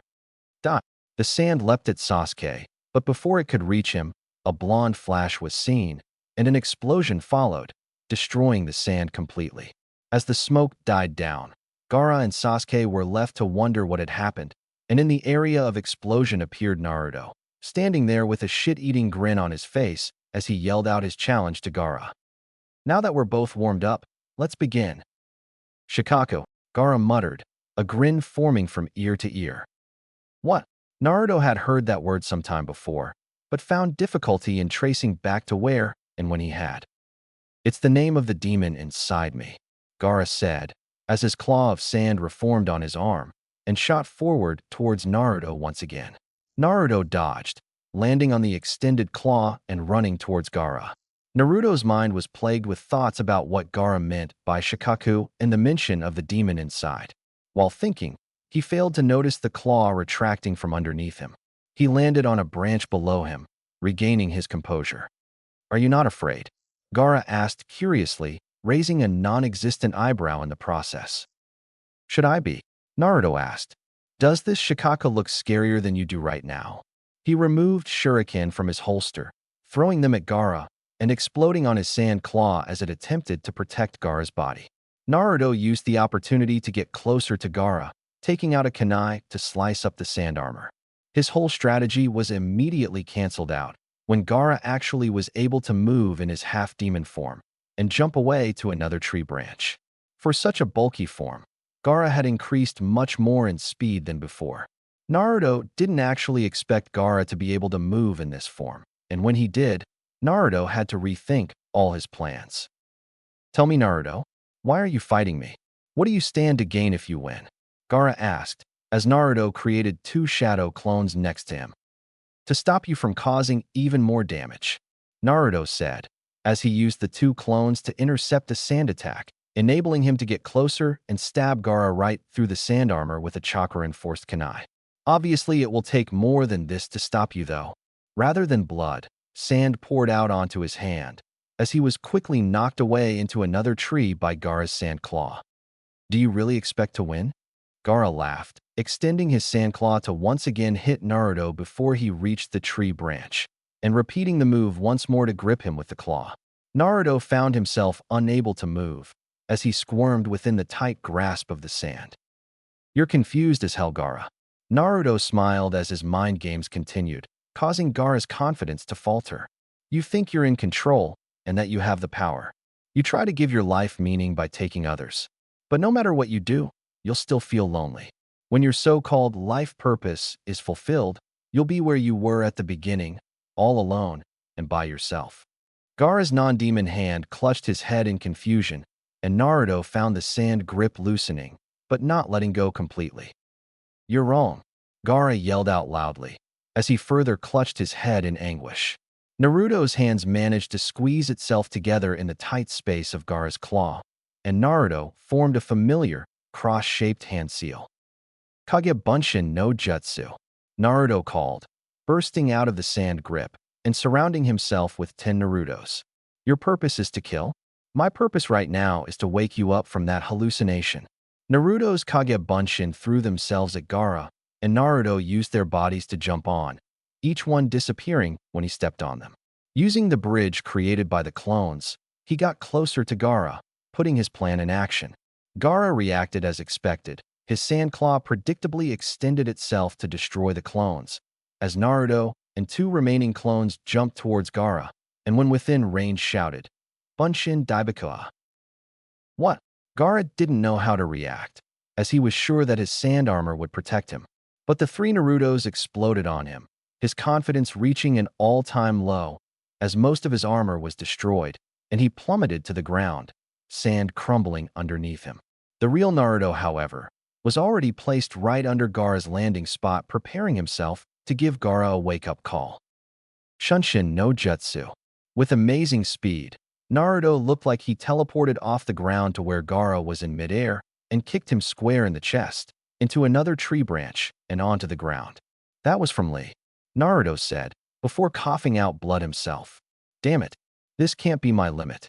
Since Naruto was still new to the chakra control, the speed of his new attacks, and the repetitive use of the shadow clones and exploding shadow clones, Naruto's body was still adjusting itself, as he was still relying on only his own chakra. Naruto. Naruto's head turned sharply to see Ino calling his name, along with Sakura standing next to her. Are you alright? Naruto was happy to see them, but his moment was quickly ended when he turned his head once more. So that is as far as you can go. Naruto was shocked to see Gaara stand up, a mixture of sand and blood dripping from his body. Let's see if you can take any more. Gaara laughed as sand collected around his arm, shooting out towards Ino and Sakura. Ino, not so long ago. I am not fighting alongside you, Ino pig. Sakura shouted loudly, as Temari just shook her head, as if she was embarrassed for the two of them. Last time we had a chat, you left me unconscious on the Chunin exam building floor. Do you think I want to fight alongside you? We don't have a choice. Ino yelled at Sakura. I don't want to have to protect you, or watch you ogle over your precious Sasuke-kun. Oh, and you don't. The words had struck Ino hard. She hated those times, when for some reason or another, she would have willingly given herself away for the Uchiha heir. It was only after her many attempts had she grown to see that her time shouldn't be spent with someone who didn't share a mutual feeling with her, and didn't even show any sort of interest in the opposite sex. It had only been then when she realized that her time was better spent with her team and friends, and her recently acquired friend, Uzumaki Naruto. Let's just get on with this, Ino muttered angrily, as she took out her kunai and prepared to fight the sand kunoichi. Well spoken, Temari smiled, pleased that they were getting some progress from the 2 Konoha genins. Kamaitachi no Jutsu. Pakken decided it would be a good time to leave, as he vanished in smoke, leaving Sakura and Ino to dodge the oncoming wind attack. Great help he was, Ino muttered under her breath, as she landed gracefully onto a tree branch. Quickly, she threw multiple kunai at Temari, who easily blew it away with her fan. Now, she yelled, as Sakura threw her own kunai at Temari while she was distracted. Temari turned around just in time to block the basic strategy, and was forced to turn around once again to block a punch from Ino, who had tried to sneak up behind her. You really think I'm that stupid? Temari smiled, as she punched Ino square in the chest, which disappeared in smoke, revealing itself to be a log of wood. Yes, I do. Ino smiled as she tried to punch Temari in the chest again, but Temari easily dodged, giving Ino an opening. Ino smiled. When Temari dodged, she distanced herself from the fan. Ino dived for the fan and tossed it towards Sakura, who caught it in midair. That was a strategy Shikamaru taught me. Temari just growled in response, as Ino jumped away to another branch. Ino, I can't do it, Sakura said, as Ino joined her on the same branch. I can't figure out how to open this, Sakura said, as she waved the closed fan around with no results. Give me that, Ino yelled, grabbing the fan of Sakura, only to find out that she also wasn't able to open the fan. We'll see who the smart one now is, Temari said, as she caught up with Ino and punched her in the chest.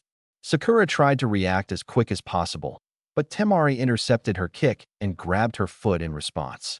Ino recovered from the punch, and while Temari was distracted with Sakura's feet, she punched Temari back in the chest.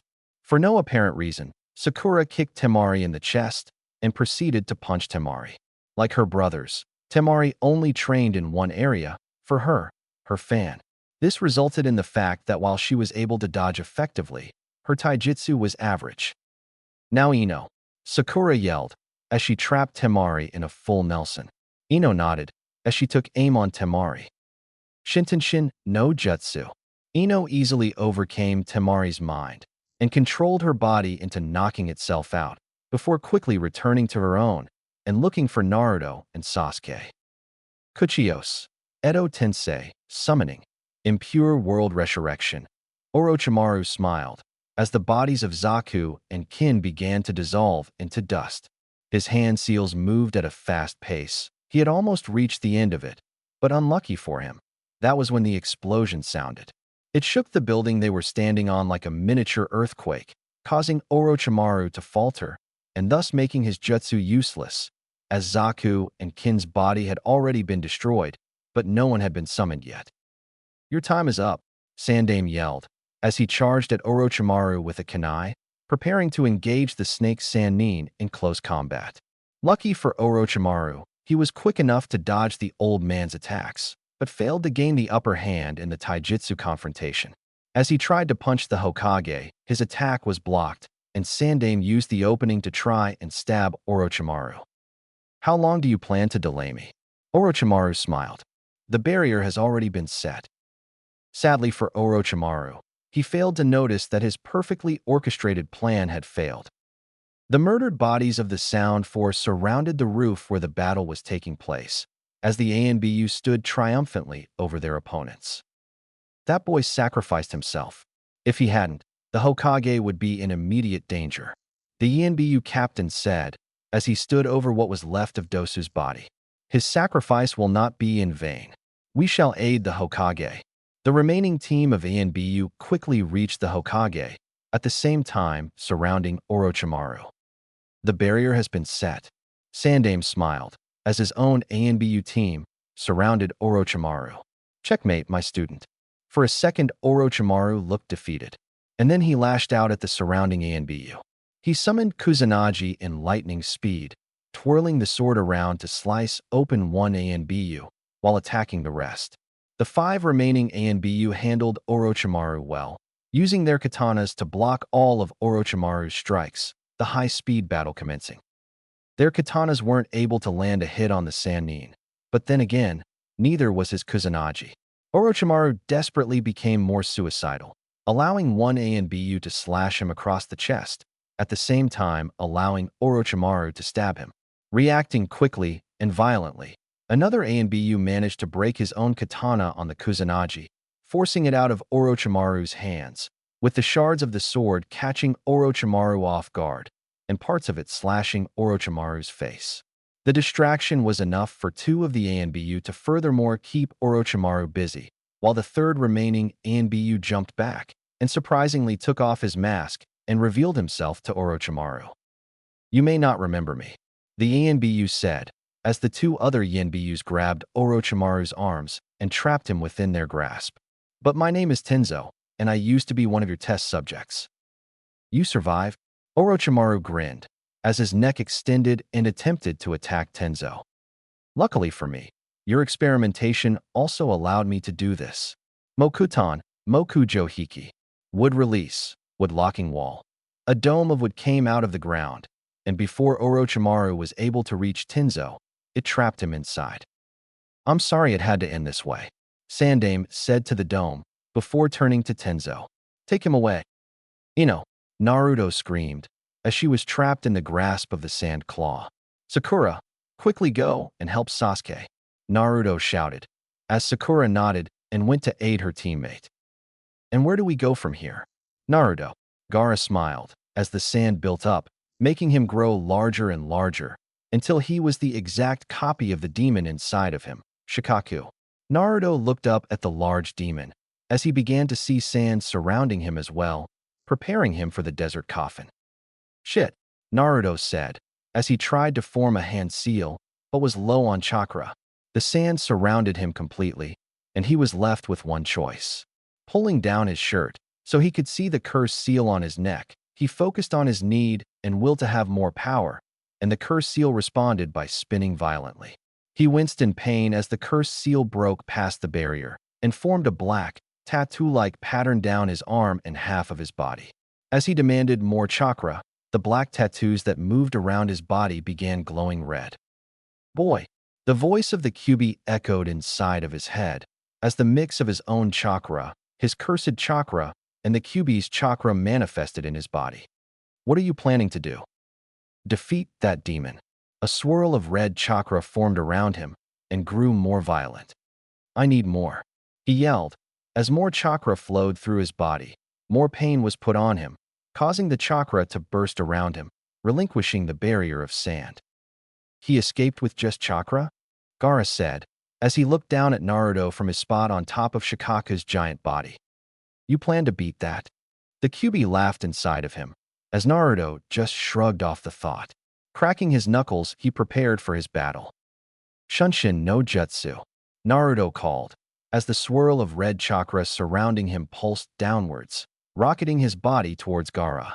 Bunshin Daibakua, Naruto called, as two bunshins appeared on Shikaku and exploded, causing little harm to the giant mass of sand.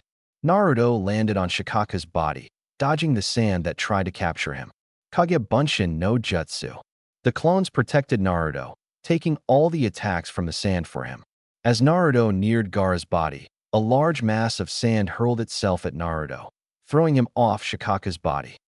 I guess I'll try a different approach, Naruto said, as he landed gracefully on a tree. If you want to die, all you have to do is ask. Gaara smiled, as he activated hand seals himself, before shouting his jutsu. Tanuki Nairi no Jutsu. Tanuki sleep technique. What the?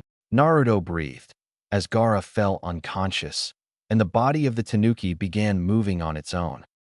I'm free. The Shikaku laughed loudly, as it looked all around himself. Who am I supposed to kill? He jumped up and down excitedly, an unexpected reaction that Naruto expected. I would at least have more restraint if I was set free, the Kyuubi commented from inside Naruto's mind. Very subtle Kyuubi, Naruto said, at the Kyuubi's suggestiveness. I was brought out to kill this boy. The Shikaku laid its eyes on Naruto, whose body now contained the tattoos of the cursed seal all over it. I'll make it nice and quick. Futon, Rinkuden, wind release, drilling air bullet. Naruto didn't know what to expect, as the Shikaku breathed in deeply and released a large mass of air towards Naruto. Shunshin no Jutsu. Naruto pulsed as much chakra as he could downwards, hoping to escape the large blast of air.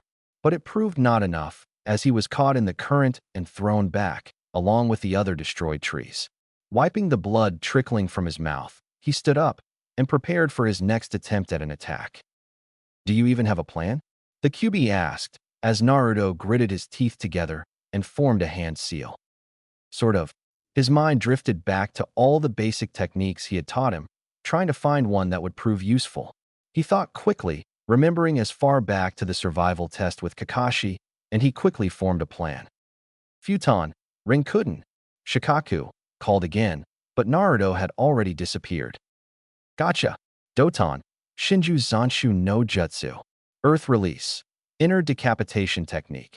The short-range move allowed Kakashi to previously trap Sasuke underground during the survival test, though Naruto didn't have the strength to pull down the whole of Shikaku, instead using the jutsu to appear underneath Shikaku, underneath his most vulnerable area, his tail. I need more chakra, Naruto growled, as the cursed seal pulled more chakra from the Kyuubi and himself, causing Naruto more pain, but at the same time, granting him more power. Taju Bunshin Daibakua. Multiple clone great explosion, Naruto yelled out, before escaping down the hole he had previously dug. In his place, 100 clones had thrown themselves onto Shikaku's tail, all exploding simultaneously. The Shikaku had no chance to react, falling forward and landing on its face. All I have to do now is get close to Gaara. Naruto got up and climbed onto Shikaku's body, intent on waking up Gaara before Shikaku got up. Shunshin no Jutsu.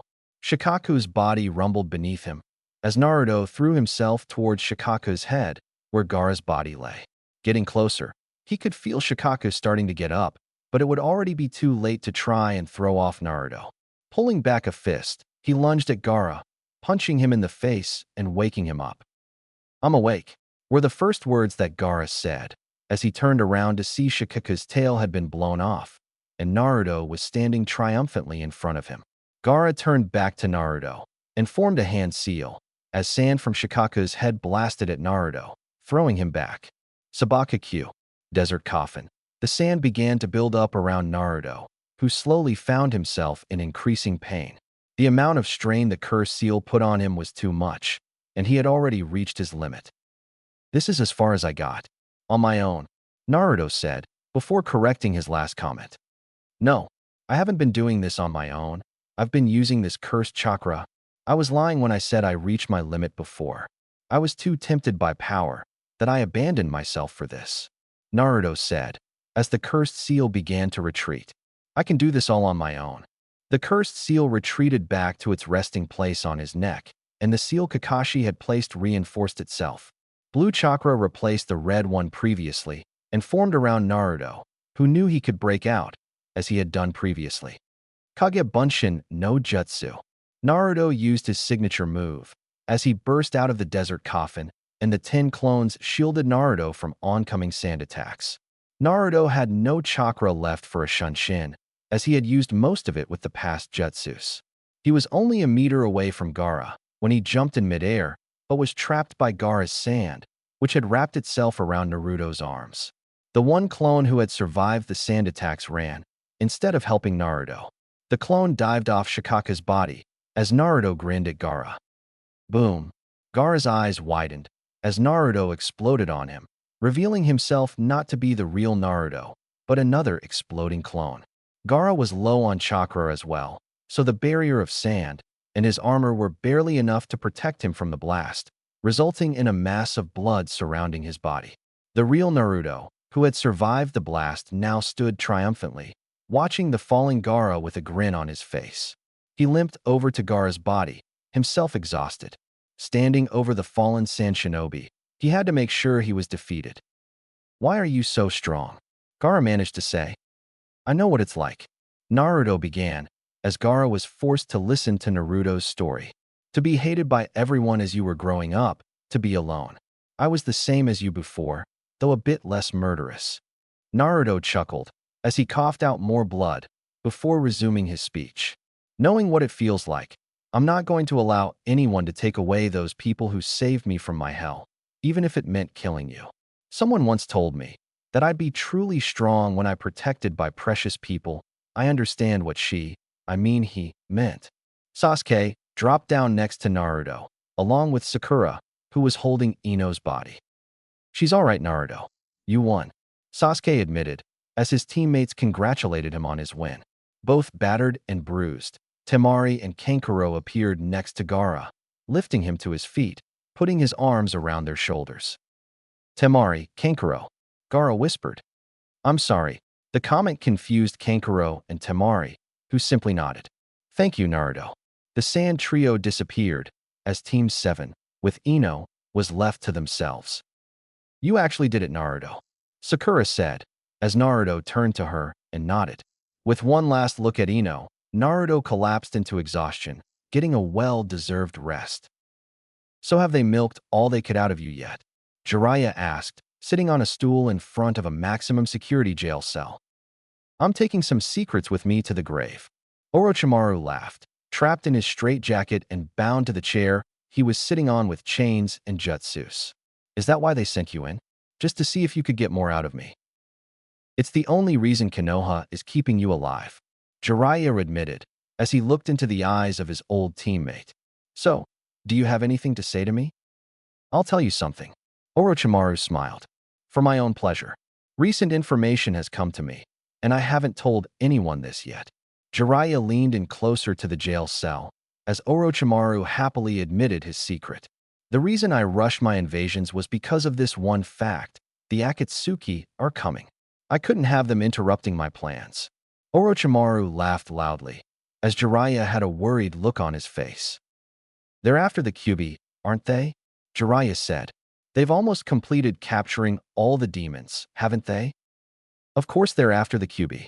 I wonder how you got your hands on the information about their plans. Orochimaru said to himself. Jiraiya was always a resourceful one, able to get information from a variety of anonymous sources that no one would even think he had.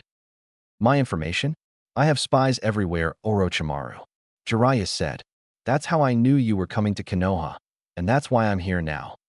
Care to tell me who that spy was, old friend? Orochimaru asked, as Jiraiya began to get off his stool. Just let your old teammate know. We stopped being friends the moment you left Konoha, Jiraiya said bitterly, as he walked away from the jail cell. Die quickly, Orochimaru, Jiraiya said, before turning to a hidden figure. Kabuto, let's go. The silver-haired spy joined Jiraiya, before taking one last look at Orochimaru. The fool actually outsmarted me, Orochimaru muttered under his breath, as he came to terms with the fact that his subordinate was spying on him the whole time. Goodbye, Jiraiya. As a village, we have suffered, and in a short time, we were forced to mature. The gathering of Konoha Jounin, Yanbyu, and Chunin listened to what their Hokage had to say. Among the crowd were the newly promoted Chunins, Sasuke, Shino, Shikamaru, and Naruto. But as I expected, our village stayed strong, some of our fellow shinobi protecting our village to the very end. Each face in the crowd held a solemn look when addressing their fallen comrades, all whose names were being etched on the stone that stood in the Konoha Memorial.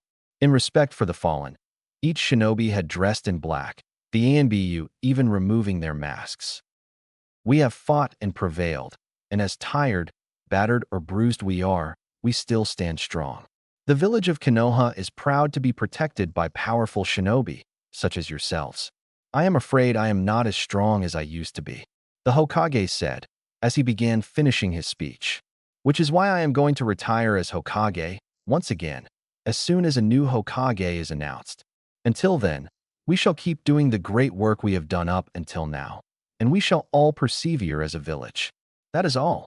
The Hokage stepped down from the stage, and was followed by a group of now masked Anbu, leaving a shocked crowd of shinobi. After the speech, Sasuke had limped his way back to the hospital, where he was forced to stay and rest until someone came back for him. Jiraiya had left with Kabuto, a shinobi that confused Sasuke too much to think about. When they first met, Kabuto was a Chunin, and then it was revealed he was really a Jounin-level, medic-nin imposter who worked for Orochimaru, and now he was seen with Jiraiya, something that Sasuke didn't understand.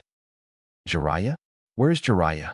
A Jounin burst into the hospital, into the room where Sasuke and other injured shinobi were staying. He already left, a medic-nin calmly said, as the Jounin just shook his head in response. Why, what is the problem? Tell Jiraiya, the Jounin said anxiously. The Akatsuki are here. The traitor Uchiha Itachi is back. They're at the north gate. Sasuke burst from his bed, gaining the attention of everyone in the room. His limp seemingly disappeared as he rushed out of the room and straight out of the hospital, heading towards the north gate. Where are we going, Kakashi? Naruto asked as they walked out of Konoha. It wasn't the fact that he had been dragged out of hospital that bothered him. Since he recovered quickly, it was the fact that Kakashi wasn't telling him why they were leaving Konoha so suddenly. There are people in this world, Kakashi began, as they walked out of the south gate of Konoha, who are sometimes more powerful and terrifying than a Kage. And when those people get together, it only means bad things can happen. What? Was all Naruto could say, as he was confused with Kakashi's story. The Akatsuki, Naruto, is a group of those people who are after the 9 demons. Kakashi said, looking over to Naruto. That's you. A friend told me that they were coming, and so we're leaving as soon as possible. Well said. A figure dropped in front of them. He was tall and built. He had blue skin and blue hair, with gills and shark-like teeth, clad in a black robe with red clouds. You aren't the only ones with spies. I bet you thought you were smart by escaping through the back door. But I'm here to collect my prize. Who are you? Kakashi asked. Hoshigaki Kisame. Good, because I have to know what to name your dead body, Kakashi said, as Kisame charged at him with his large, bandaged sword. Kakashi barely had time to react, as he pulled out his kunai and blocked. His kunai easily broke under pressure, and Kakashi was forced to jump back. I take it this is the demon brat. Kisame smiled, as he swung his sword in Naruto's direction. Kakashi quickly intercepted the attack by grabbing the sword in midair, but the sword pulled itself back to Kisame. Samahata doesn't like other owners. Kakashi lifted up his headband in response, revealing his Sharingan eye. My partner also has a body part like that. In the seriousness of the situation, for some reason Naruto couldn't help but laugh at the comment. Sorry, please continue. Naruto giggled like a schoolgirl, as Kakashi and Kisame shrugged, before turning back to each other. Suetun, Baku Sui Shoha. Water release. Exploding water shockwave, Kisame called, as he spat a large amount of water from his mouth. The water surged towards Kakashi, who, with Naruto, dodged the attack, jumping away. The pool of water Kisame had created covered such a large area that Naruto and Kakashi both landed on top of the water, standing on it with their chakra. It was only after the jutsu had been used that Kakashi realized its purpose, not to attack, but to create a pool of water for Kisame to use. Suetun, Gasao Kazame, water release. 5 eating sharks. 5 sharks made of water jumped from the pool they were standing on and went to attack Kakashi and Naruto. Suetun, Suijin Hiki, water release. Water encampment wall. Kakashi said, using the water to his own advantage and surrounding himself and Naruto in a barrier of water, protecting himself. The sharks and barrier returned to water as Kakashi and Naruto stared at Kisame. Kage Bunshin no Jutsu, Naruto called, as he and 5 other clones charged at Kisame. Stop Naruto, Kakashi called, but he was too late. The 5 clones were easily destroyed by Kisame's sword, and Naruto barely managed to dodge the second attack from the sword. Bunshin Daibakua, Naruto called, as a clone of himself went to explode on Kisame. Kisame was too quick, using his sword to suck all the chakra out of the clone, thus rendering it useless, and it disappeared. Kisame turned his sword on Naruto and was about to suck away his chakra, but Kakashi interrupted. Suetun, Gasao Kazame. Kakashi copied Kisame's earlier jutsu, as 5 sharks jumped out of the water beneath Kisame and attacked him. Kisame destroyed the sharks, giving Naruto time to get away. Suetun, Suikoden no Jutsu. Water release. Water shark missile technique. Kisame and Kakashi both called out at the same time, as 2 large sharks formed out of water charged into each other, smashing each other back to water in the process. I'll get you with taijutsu, Kisame said, as he charged at Kakashi. A kunai flew straight at Kisame, who quickly dodged, right before being kicked in the head. Dynamic entry. A voice yelled, as a green blur kicked Kisame in the head, knocking him down. Konoha's noble green beast has arrived. The voice of Mato Guy called, leaving a shocked audience of Naruto, Kakashi, and Kisame. Damn it, as much as I'd like to kill you all, I can't. Kisame growled. It seems that at his state now, it would be easy to capture the 9-tailed fox whenever we want. After all, this battle was just a test to see how much the demon has grown, seemingly not much at all. Before they could catch him, Kisame had disappeared, leaving a very confused Kakashi and Naruto, and a grinning guy. No can do, Jiraiya said to the Hokage, with Kabuto at his side. You're actually denying it? Sandaime had an amazed look on his face. After all these years, you're denying a direct request to become Hokage? I'm sorry, but being Hokage would restrict me from wandering around and writing my books, Jiraiya said, among other things. You'll find time, the Hokage replied, as he tried to persuade Jiraiya. I remember when I first trained you. You wanted to be Hokage. All three of us did, Jiraiya said, but we all became more realistic with life. Sorry, Sensei. Is there anything I can do to make you reconsider? The Hokage asked. Not that I know of, Jiraiya replied. Thanks for the offer. No, Sandaime said, while filling out some paperwork in his office. Paperwork had to be done, but like all Hokages before him, he hated it. Even more so, he disliked the fact that he had to reject so many requests in one day, the most recent being Kakashi, who was currently standing in front of him. Naruto, on the other hand, was forced to sit on the other side of the room, still dressed in his simple black shirt and orange pants. What? Naruto yelled across the room in response. Please, Hokage-sama, Naruto needs to train. Kakashi asked, as the Hokage shook his head. If you let us go for at least a week, I'm sure I'll be able to make Naruto more able to protect himself in the future. No, the Hokage repeated. He could understand Naruto's need to train, seeing as he was currently targeted by the Akatsuki, though he couldn't have him running out of the country and possibly into their hands. You can always train inside the village. It's not that bad of a place. Hokage-sama. The loud voice came from the door as Guy burst into the room. Lee needs dash. No. The Hokage sighed again as he continued his forms. This is the third time you're asking me, but no. I can't let all my shinobis run around outside village borders while I'm still finding a way to persuade Jiraiya to become Hokage. But his leg. He needs the medical attention that no one here can give. Guy said, not that I am insulting Konoha's medical shinobi. I can sympathize with you, Guy, but… And then an idea came to the Hokage's head, simple, and able to fix all of his problems at once. Guy, what are Niji and Tintin doing at this moment? Niji? Training, as always. Tintin is also training with her family. Guy replied. And Kakashi, what about Sakura and Sasuke? The Hokage asked. Sasuke is back in hospital after his encounter with his brother, Kakashi said. And for Sakura, I convinced Kabuto to train her in medic jutsu. What? C-rank mission, for the three of you. The Hokage said, gesturing to Naruto, Kakashi and Guy. Solve all our problems. Find Tsunade, the other Sannin. What about Lee? Can he come? Guy asked excitedly, as the Hokage thought about it. Lee is injured. He is not able to come on any missions. The Hokage replied, as Guy quietly nodded in response. Kakashi, this mission should give you time to train Naruto, while Guy can find Tsunade for medical assistance. Understood. Yash, Guy called out, in anticipation of the mission.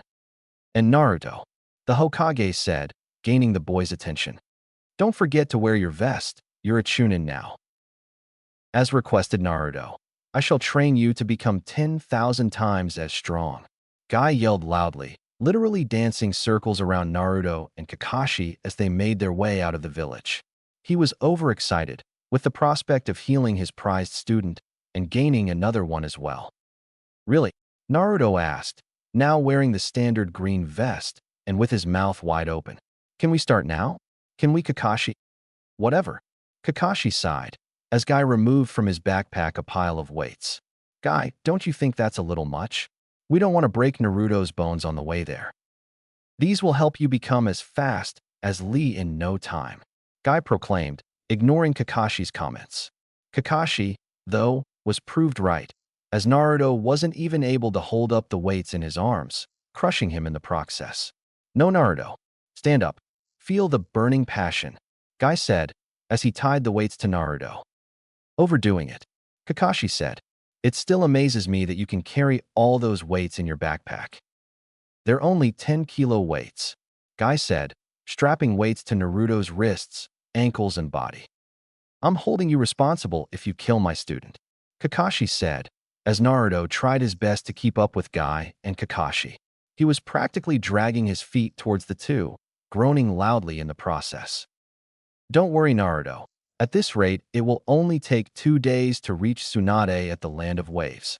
Guy said. 2 days. Naruto groaned back.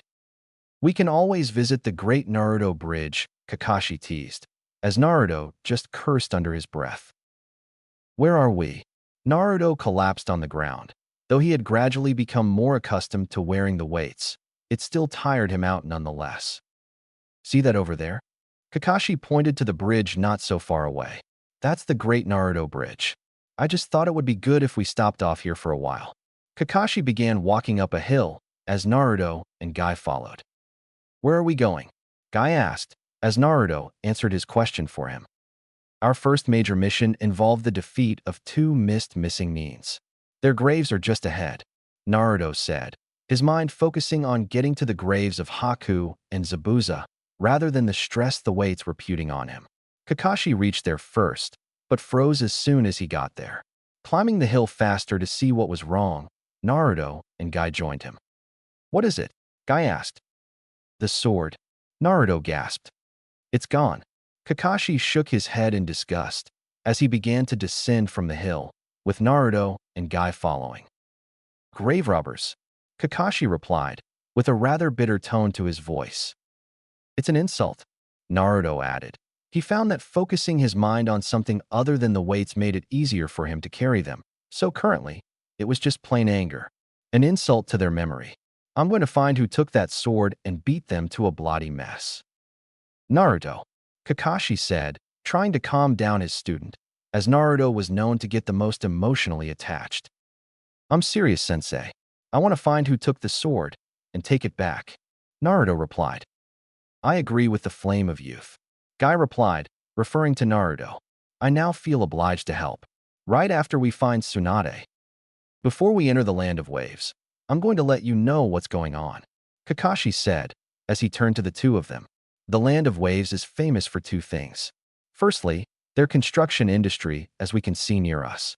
And secondly, the casinos, which is why with no doubt, Tsunade is here.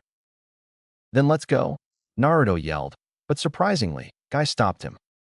Naruto, going headfirst into a mission without having a plan is dangerous, even for the fire of youth. Guy whispered, as Naruto nodded, slowly taking in Guy's way of ninja, as ridiculous as it sounded. So, the plan is to split up and search all the gambling sites, got it? Kakashi said. But aren't I a little too young? Naruto asked.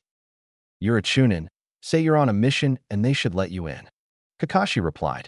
I've got these 2 tracking devices. When one of us finds Tsunade, activate it immediately, and it will notify us of your position. Let's go, Naruto called, as the 3 left. No, Tsunade said. You don't say no to me. Naruto sneered at Tsunade. I've been rejected too many times in the past couple of days. Quiet, or I'll call security on you, Tsunade replied, as she went back to the slot machine.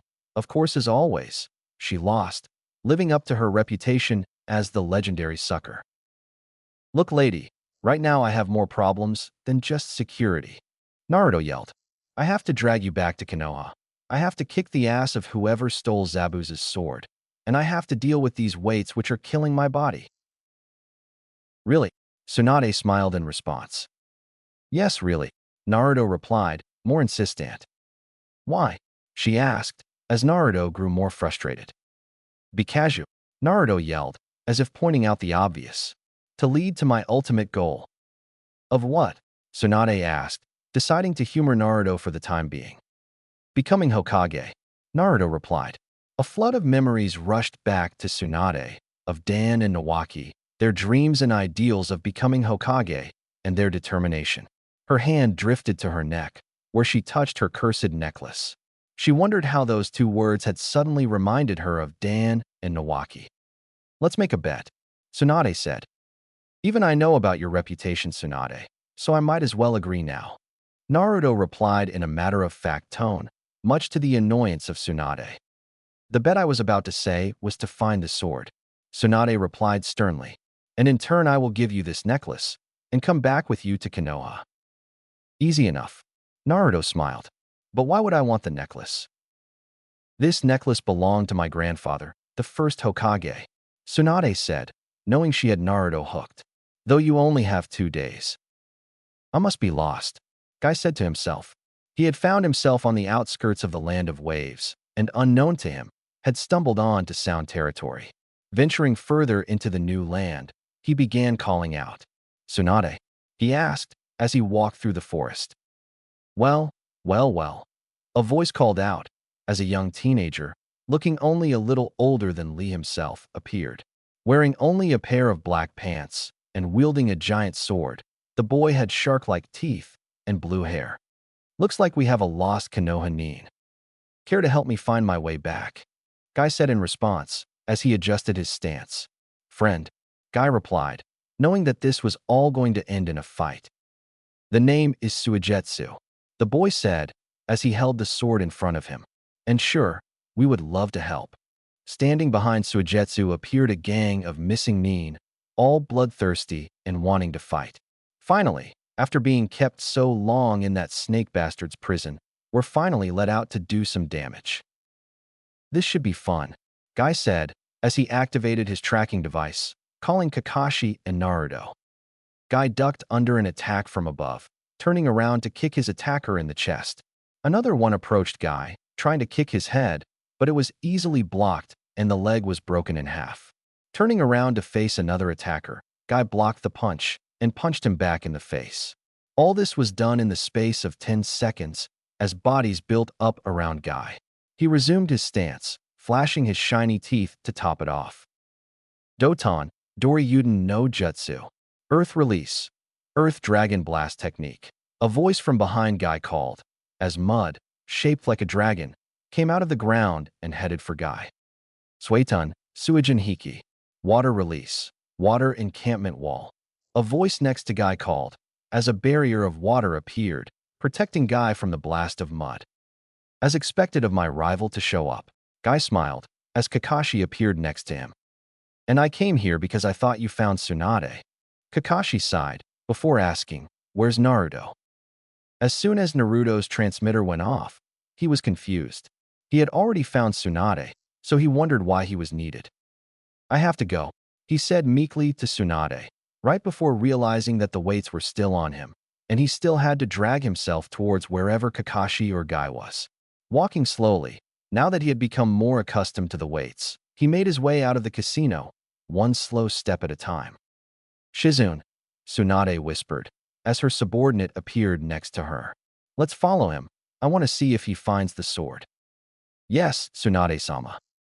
So you were the one that killed Zabuza? Suigetsu asked as he approached Kakashi, who was currently fighting more escaped experiments. And you would be? Kakashi asked as he ducked an attack and stabbed above with his kunai. Suigetsu. He introduced himself, yet again. I trained with the Mist Swordsman when I was younger, so I know how to use this.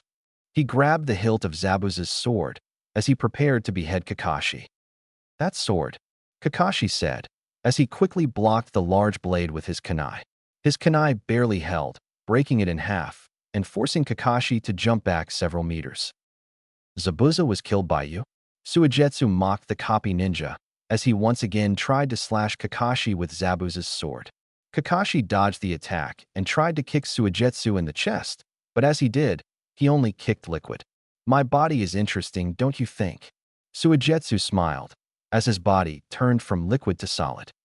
A result of Arakamura's experimentation, I'm guessing. Kakashi muttered as he went to strike Suigetsu. As expected, he hit liquid. Realizing that it was a Mizu Bunshin, he turned around to stab, but all he saw was Suigetsu, seemingly dragged underground with only his head above ground level. Doton, Shinju Zanshu no Jutsu.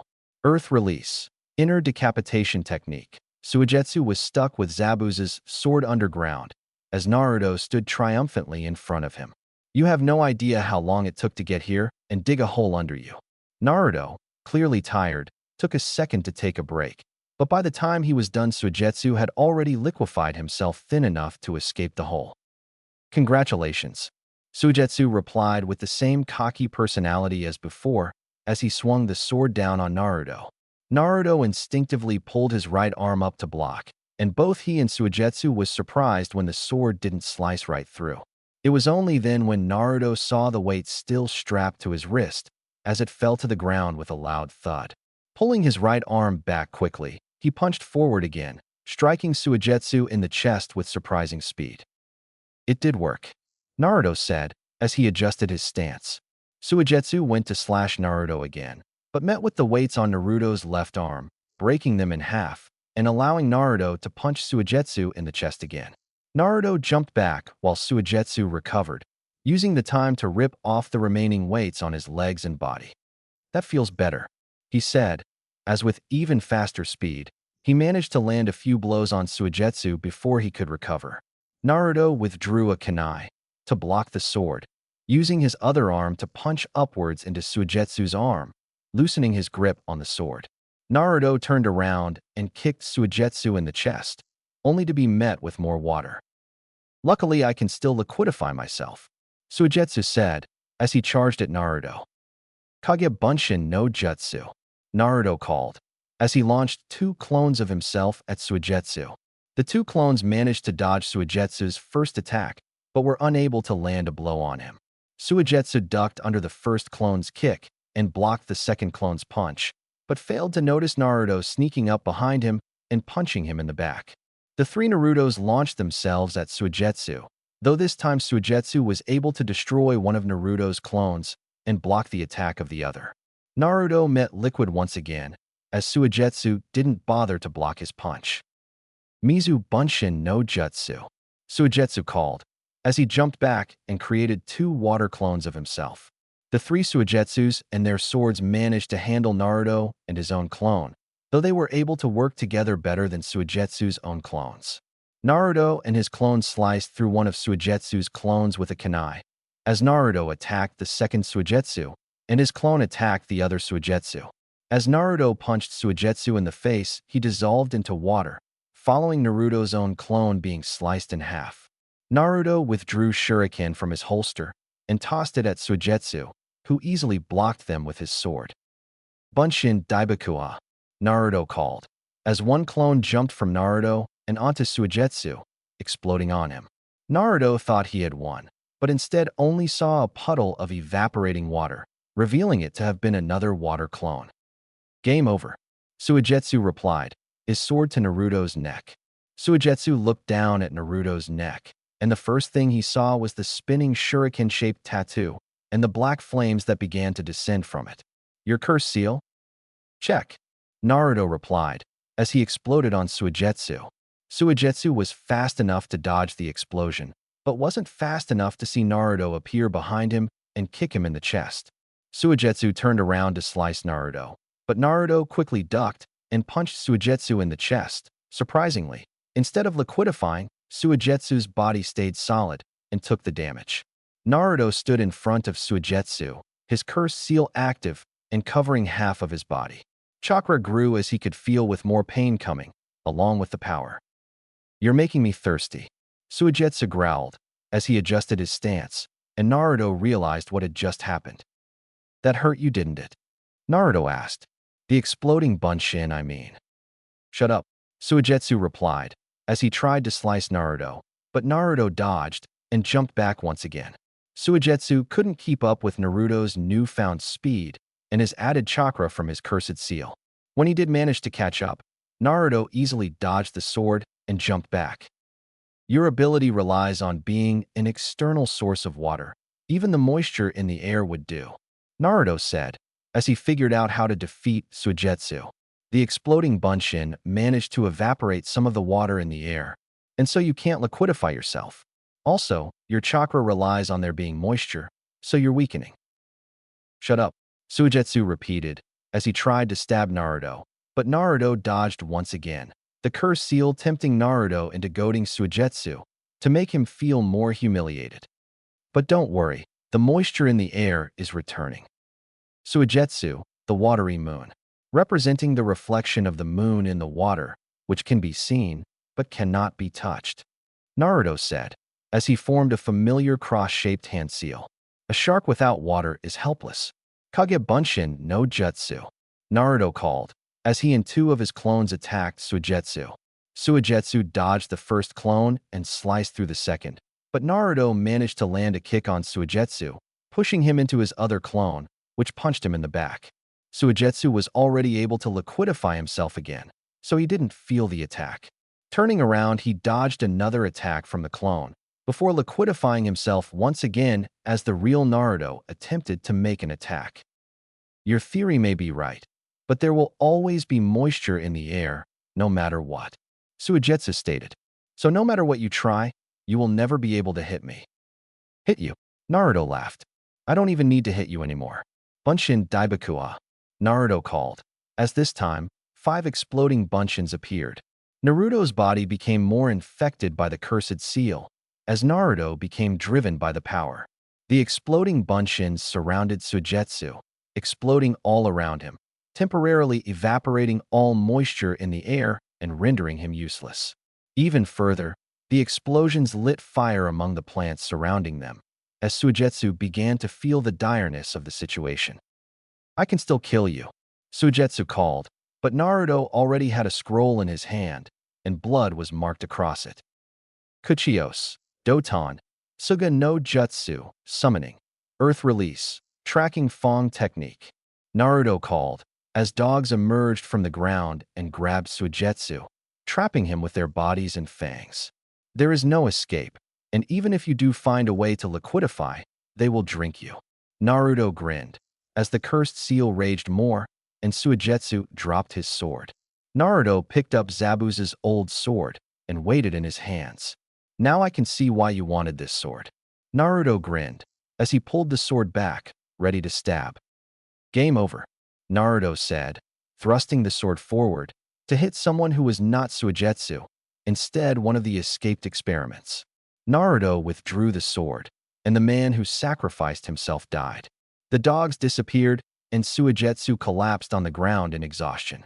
Naruto's mind flashed back. He had just replicated the same moment between Kakashi and Zabuza, from the dogs trapping Zabuza, right down to the attempted Chidori in the chest hitting Haku. What am I doing? Naruto said to himself, realizing that he had just taken a life. He forced his cursed seal to retract, and he felt the pain of it and the strain it put on his body. Slowly, it obeyed, coming back to its resting place on its neck. Was that the first person you killed? Suigetsu laughed while he was on the ground. I guess it's true.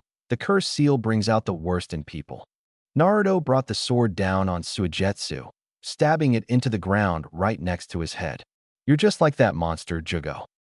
What do you know about the cursed seal? Naruto asked. And if you try and liquidify your way out of this, I will hit you with a fire jutsu so fast you'll evaporate before you can say ouch. Naruto lied through his teeth, as he was not able to even create a fire jutsu himself yet. He mentally noted to learn how to use them later on. I do know that the originator of the cursed seal is not Orochimaru, Suigetsu said. It's one of the experiments, but he's probably dead by now. Suigetsu lied through his shark teeth as well, but Naruto couldn't tell, and he just walked away. Regroup, Kakashi called, as Guy and Naruto, now with the sword, joined them. They had managed to defeat all of the experiments, and were now standing in the middle of all the destruction. Sorry we're late. Shizune and Tsunade burst from the bushes, as a confused Guy and Kakashi stared at them. We were following Naruto and got lost. He dug a hole, and then we couldn't find him. You? Naruto said, as the Sannin approached Naruto. You lost. Holding the sword up, Tsunade just smiled back. So you won the bet, she said. Here's your prize. Tsunade said, tossing Naruto the necklace. Let's go. I don't want to stay in this graveyard any longer, she said, as she kicked an unconscious body. Suigetsu, Naruto said, as he leant over his opponent's body. After we leave, you have 10 minutes before the Chunin gets here. Pretend to be unconscious. Why? Suigetsu asked. Remember, pretend to be unconscious, got it? Naruto said, as Suigetsu groaned in reply. I hope we meet again. Naruto, let's go, Guy called, as Naruto quickly caught up, strapping the large sword to his back. It seems you broke my old weights. Sorry, Naruto apologized, as Guy just pulled a good guy pose in response. Do not worry, Naruto. I always keep spares. At that point, Kakashi, Shizune, Tsunade, Naruto, and even Tonnin's sweat dropped. But these are all 20 kilograms. Even better, Naruto had no chance to stop Guy, as he strapped them to his ankles, wrists, and chest, and along with the sword, he could barely walk. Do you think he would have been stupid and not to bring his ring to Konoha? Kisame asked, as he and Itachi searched Orochimaru's hideout, where they recently let all of his prisoners escape. He had a plan, Itachi replied. So either his ring is hiding somewhere here, or he still has it, and kept it with him to the grave. Wait. Itachi stopped Kisame. Someone's following us. Footsteps approached them, as Itachi used a genjutsu to hide himself. As soon as he caught sight of their stalker, he rushed the stalker from behind, holding a kunai to the stalker's throat. Itachi, it's a girl, Kisame said, pointing at the girl who Itachi was holding a kunai to. Who are you people? The girl asked. I could ask you the same question, Itachi replied. Karen, she said. Itachi never moved, always keeping the kunai a centimeter away from her neck. Where's the ring? Kisame demanded. I don't know, she said, as Itachi checked his surroundings. This was the place where the most powerful of Orochimaru's experiments were kept, though there were only 2 jail cells. Karen, Itachi said, addressing her by her name. Who are in those 2 cells? Kimimaro, the last Kagaya clan member, she said, pointing to the cell to the right. And Jugo, the originator of the cursed seal. An immediate plan formed in Itachi's mind, a way to solve all his problems at once. Kisame, open the cells. We both have a problem. Jiraiya paced the small room in his apartment, rubbing his chin in the process. And I think that's the only solution. Are you sure? Kakashi asked, as he walked circles around the room. It's a big risk. A risk necessary to take, Jiraiya replied. It's the only option. Will you do it? I guess so, Kakashi replied. Yeah, I'll definitely do it then. Train me, Naruto said, as he stalked Kakashi down the hallways. I'm busy, Kakashi said, scribbling notes furiously into his notepad. The Hokage just appointed me with a new mission. So what? Bring me along. I'm Chunin, you know, Naruto stated, but Kakashi's one I was focused on the notepad. A mission is a mission, Naruto. Train with Guy, or someone else. Kakashi said. Sasuke is already training by himself. Sakura is training by herself as well, with Tsunade's subordinate, Shizune. A light bulb sounded off in Kakashi's head as he began writing more notes. I'm going to have a chat with Sakura and Shizune. What about me? Naruto asked, as Kakashi quickly formulated a plan. I still need more jutsu. I have an idea. Meet me on training grounds in 2 hours, Kakashi said, as he disappeared in a cloud of smoke. Like you'll be there early, Naruto muttered. In exactly 2 hours, Naruto cursed himself for expecting Kakashi to show up early on training grounds 4. He yawned, as he opted to relax on the ground, rather than stay standing. As a Chunin, he was expected to take more missions, but he found himself being ignored, getting all the boring missions such as chasing cats and gardening in backyards, jobs that were usually reserved for genin. He was dressed in a simple black shirt with orange pants with his sword strapped to his back, as he found that his new Chunin vest got in the way when training, as did the weights that were still strapped to his body. He had almost forgotten he had weights attached to himself, as he had already gotten used to them, and had also gotten used to avoiding Guy, for whenever they met, he would add more weights to the toll. That's a big piece of metal, a voice from behind Naruto said, as he turned around to see Ino. You've been gone for a while. Missions, Naruto replied, as Ino sat next to him. What are you doing here? Boredom. Chuji's out eating, Shikamaru and Asuma are playing shugi, and the flower shop is being handled by my mother. So I'm bored. Ino turned to see Naruto, the usual loud-mouthed Naruto, quiet. How did we get here? Naruto asked. Pardon, she replied. To you being so kind? The last conversation we had before the Forest of Death was you yelling at me, Naruto said. If I can remember properly. If you put it like that, I don't really know myself, Ino replied. I'm confused about it, Oswell. It seems so random, Naruto said. First there was the Forest of Death, and then the battle against Gaara. Since when were we even friends? You know what? Ino said, as she began to stand up. I think I'm suffering a memory blank. All I remember is me being angry at Sasuke and Sakura, and then, it doesn't really make sense, does it? Naruto replied. Sounds like a badly written story. By a screwed-up author. Ino added. So what now? I guess we go out for some ramen? Naruto asked. And as if on cue to ruining his plans, Kakashi appeared behind Naruto, scribbling more notes into his notepad. Or not. Am I interrupting something? Kakashi's eyes strayed away from his book as he stared at a very confused and shocked Ino. I was just about to leave, Ino said as she turned around.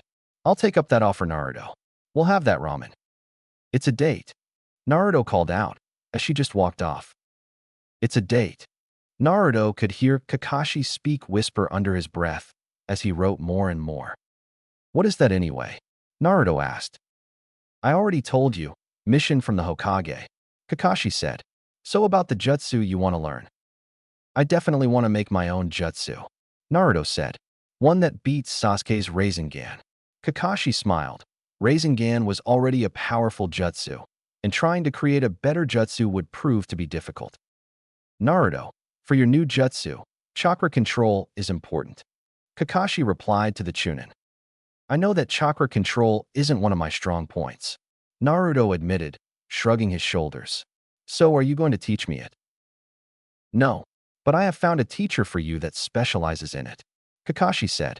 He's an expert in these sorts of things, and he'll be able to make your new technique formidable. He's right behind you. Naruto instantly turned around to see the familiar-looking Konoha shinobi. You? Naruto gasped. Sorry, I forgot who you are. The man was an ANBU, dressed in a gray shirt and black pants, with a black vest covering the shirt. The only item of uniform that identified him as an ANBU was his mask. My name is Yakushi Kabuto, he said, as he removed his mask. As well as being an ANBU medic nin, I am an expert in chakra control. Kabuto was one of the youngest ANBU nin sent to infiltrate Orochimaru. Kakashi said. Didn't you fight him? Naruto asked. During the exam? Wasn't he an enemy? He also helped you during the exam, Oswell. Kakashi stated. For a while we thought he suffered something like Stockholm Syndrome, but Jiraiya managed to clear it up afterwards. Well, I better leave you two together. Kakashi disappeared in front of Naruto for the second time that day, leaving Naruto with Kabuto. It seems you don't like the Chunin vest either. Kabuto smiled, breaking the ice. The vest isn't the only way of identifying your rank.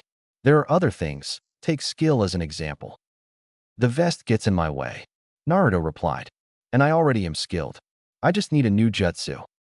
As do those weights. And Kakashi already told me you wanted to develop a new jutsu, so I'm here to teach you chakra control. Kabuto said, as Naruto nodded. As a medic nin, chakra control is one of the biggest demands.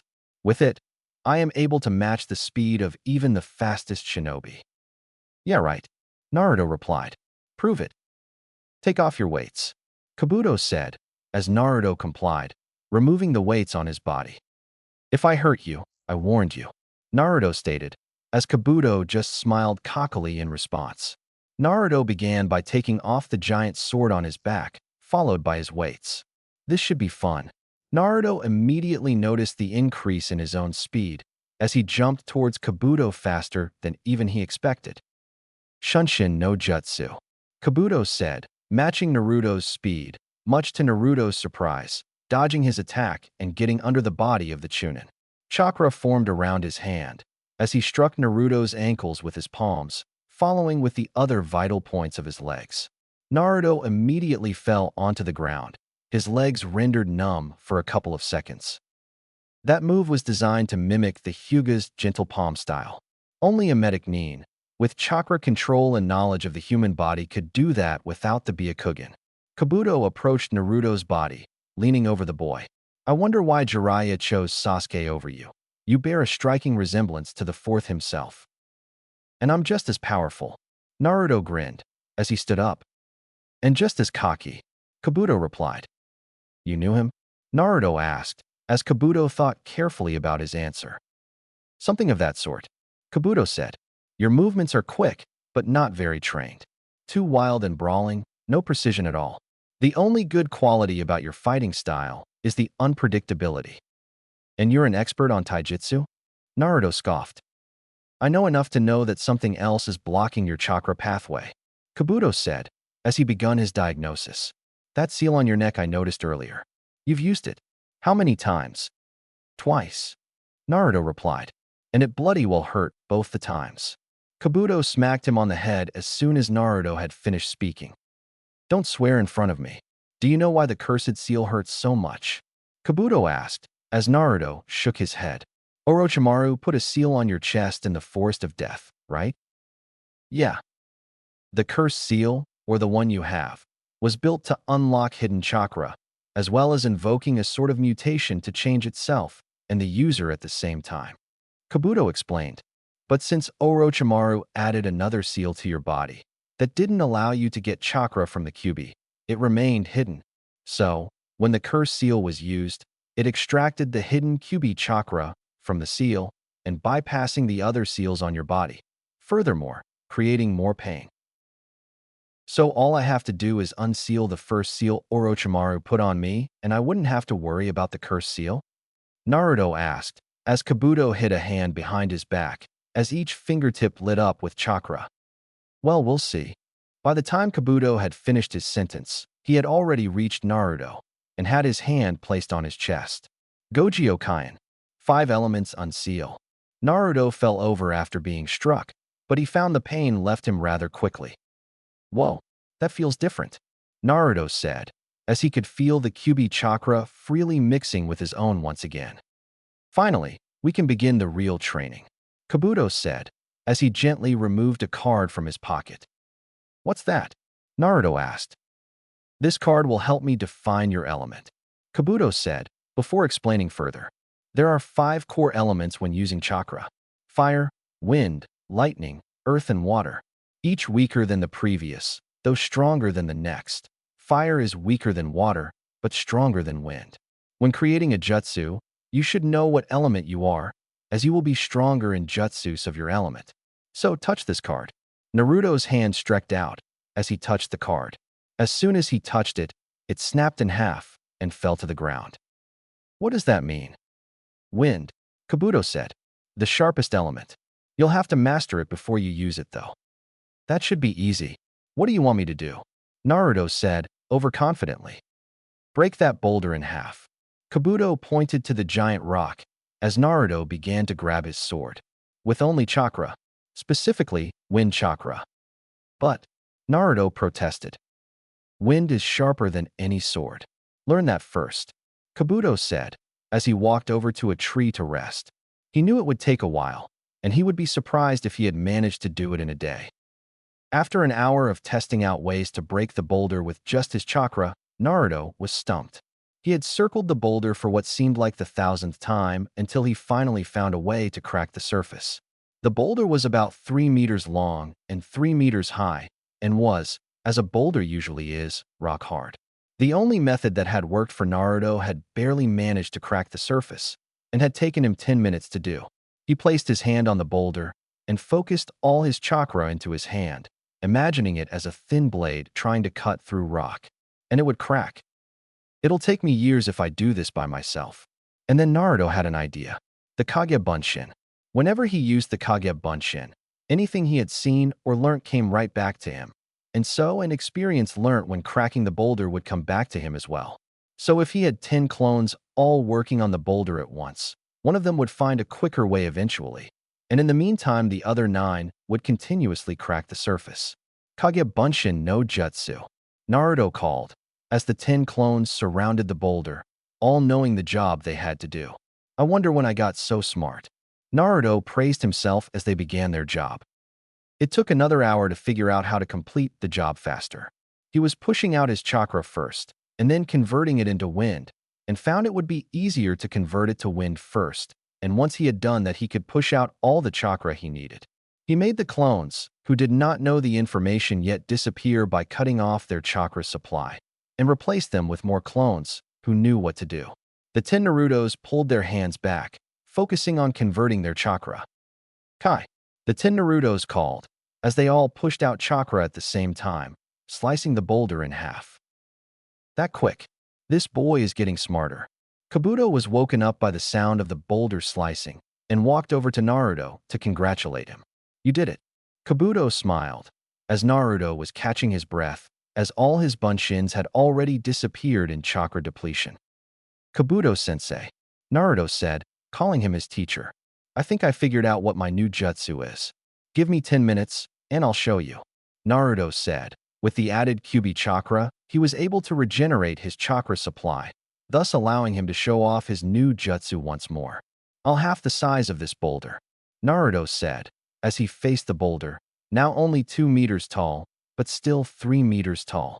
Mimicking the stance of Kakashi when he created a Raikiri, he faced the boulder with a determined look on his face. At first, Kabuto thought Naruto was going to make a Raikiri himself, when he saw what was forming in his hand. White lightning, Kabuto said. It's not lighting, Naruto said, as more formed into his hand. It's wind, but it's unstable, so it looks like lightning. Naruto was right, as the wind wasn't kept in one circular form, it was untamed, thus making it look like lightning. Futon, Tenshiden, sky-piercing bullet, Naruto called, as he thrust his palm forward onto the boulder. At first, Kabuto thought nothing had happened, but then suddenly the right half of the boulder came apart, and that the boulder had suffered major internal destruction. Kabuto knew that if this had been done to a human, his body would have probably been destroyed. It worked more as an internal bomb than a bullet, as it was thrust into the rock before slicing outwards. What? Naruto asked, looking at the look on Kabuto's face. It's wind, right? Cut right through. You two are here for a reason, the Hokage said to Tsunade and Jiraiya, who were currently standing in front of him. Konoha is under crisis, and we need all our nins here to help out. And you want us to be Hokage, Jiraiya said. Quiet, the Hokage said. Sorry, sensei, I mean Hokage-sama. Tsunade corrected herself, as she felt like they were back to when they were younger. Now one of you has to take up the decision. I have already informed the village elders, and they agree that it has to be one of you, and they've already chosen that one. The Hokage said, all 3 of us should already know who they've chosen, so you know what you have to do now. I already knew, Jiraiya admitted. That's why I gave up my writing duties to Kakashi. You gave up researching? Tsunade scoffed. Kakashi is my #1 fan. After all, he knows where the book series was going anyway, Jiraiya replied, and for a second, Tsunade thought he had matured. So, Jiraiya, I take it you're accepting to become Hokage? Sandaime said, as he removed the Hokage hat and handed it over. Jiraiya placed the hat on with a grin. Tsunade, I think the new Hokage needs a parade. Jiraiya grinned, his immaturity returning. Oh, and could you guys please excuse me? Me and the crystal ball need a little time alone. I really hope you made the right choice, sensei. Tsunade whispered to the former Hokage as they walked out of the office. Jiraiya opened up the windows of the Hokage office as he yelled out the window.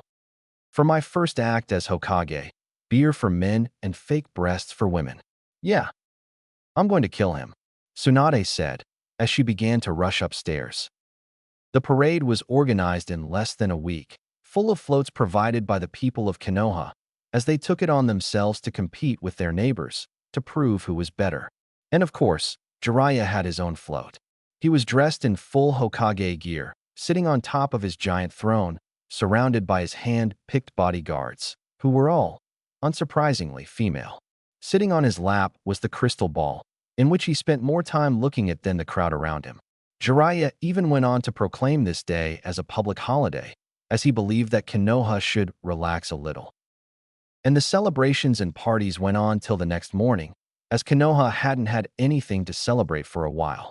Most people believed that staging a parade was a smart move from Jiraiya, as it brought back the hope and spirit of the people in Konoha, who were still suffering the repercussions of the Sandsound invasion. The fun couldn't last forever, as the next day, Konoha went straight back to work. The streets were cleaned quickly, shops were reopened, and ninjas began training again. Naruto especially was back to training with Kabuto on Training Grounds 4. It doesn't matter how strong you are, it's the amount of damage you create, Kabuto told Naruto again. The Hyugas understood this, making their fighting styles one of the most effective. Why don't you go join their clan then? Naruto said, as he continued working on the punching bag. He had had yet another clothing change and weight change on an unfortunate meeting with Guy. He now wore a long-sleeved black shirt, covered by a thin orange vest, similar to the one Kabuto wore, with the Uzumaki swirl on the back and the words Chunin written on the front. He wore black pants with orange stripes as well, as Kabuto had tried his best to get Naruto to keep the orange at a minimal. When you punch, don't just punch for the sake of punching. Make it worth something. Circulate your chakra through the punching bag and destroy it internally, much like the new jutsu you made, Kabuto said, as Naruto continued on punching the bag. No, not like that. How am I supposed to do it then? Naruto yelled, clearly frustrated by all the exercises Kabuto had had him do. Like this. Kabuto drew back a fist and punched straight at the punching bag. For a second it looked like nothing happened, but when Naruto looked at the other side of the punching bag, there was a hole in it, and some of the contents had already fallen out. Got it. Use your chakra when you punch. Don't just rely on raw strength. Punch this, Kabuto said, as along a tree branch he had hung a row of pots. Stolen from Konoha's hospital. Naruto read on the back of one metal pot, but Kabuto just smiled in response. Dent all these pots with one strike. Use your chakra. Remember what I taught you, Kabuto said, as Naruto looked down on his reddened fists. He focused on forming wind chakra around his fist, as that would be the easiest to use. Pulling his fist back, he prepared his attack. Tenshoken, sky-piercing fist. He named his new taijutsu attack as he punched into the first pot, creating a hole in it, and using his chakra to push further, it created holes in all the other pots.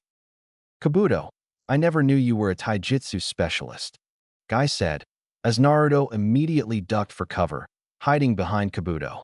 Naruto, what are you doing there? Tying my shoelaces, Naruto said. Well, you look all right. I think I'll add more weights, Guy said, reaching for his backpack, but Kabuto stopped him. Sorry, Guy, but Naruto is still very tired. He hasn't gotten used to the weights I put on him yet.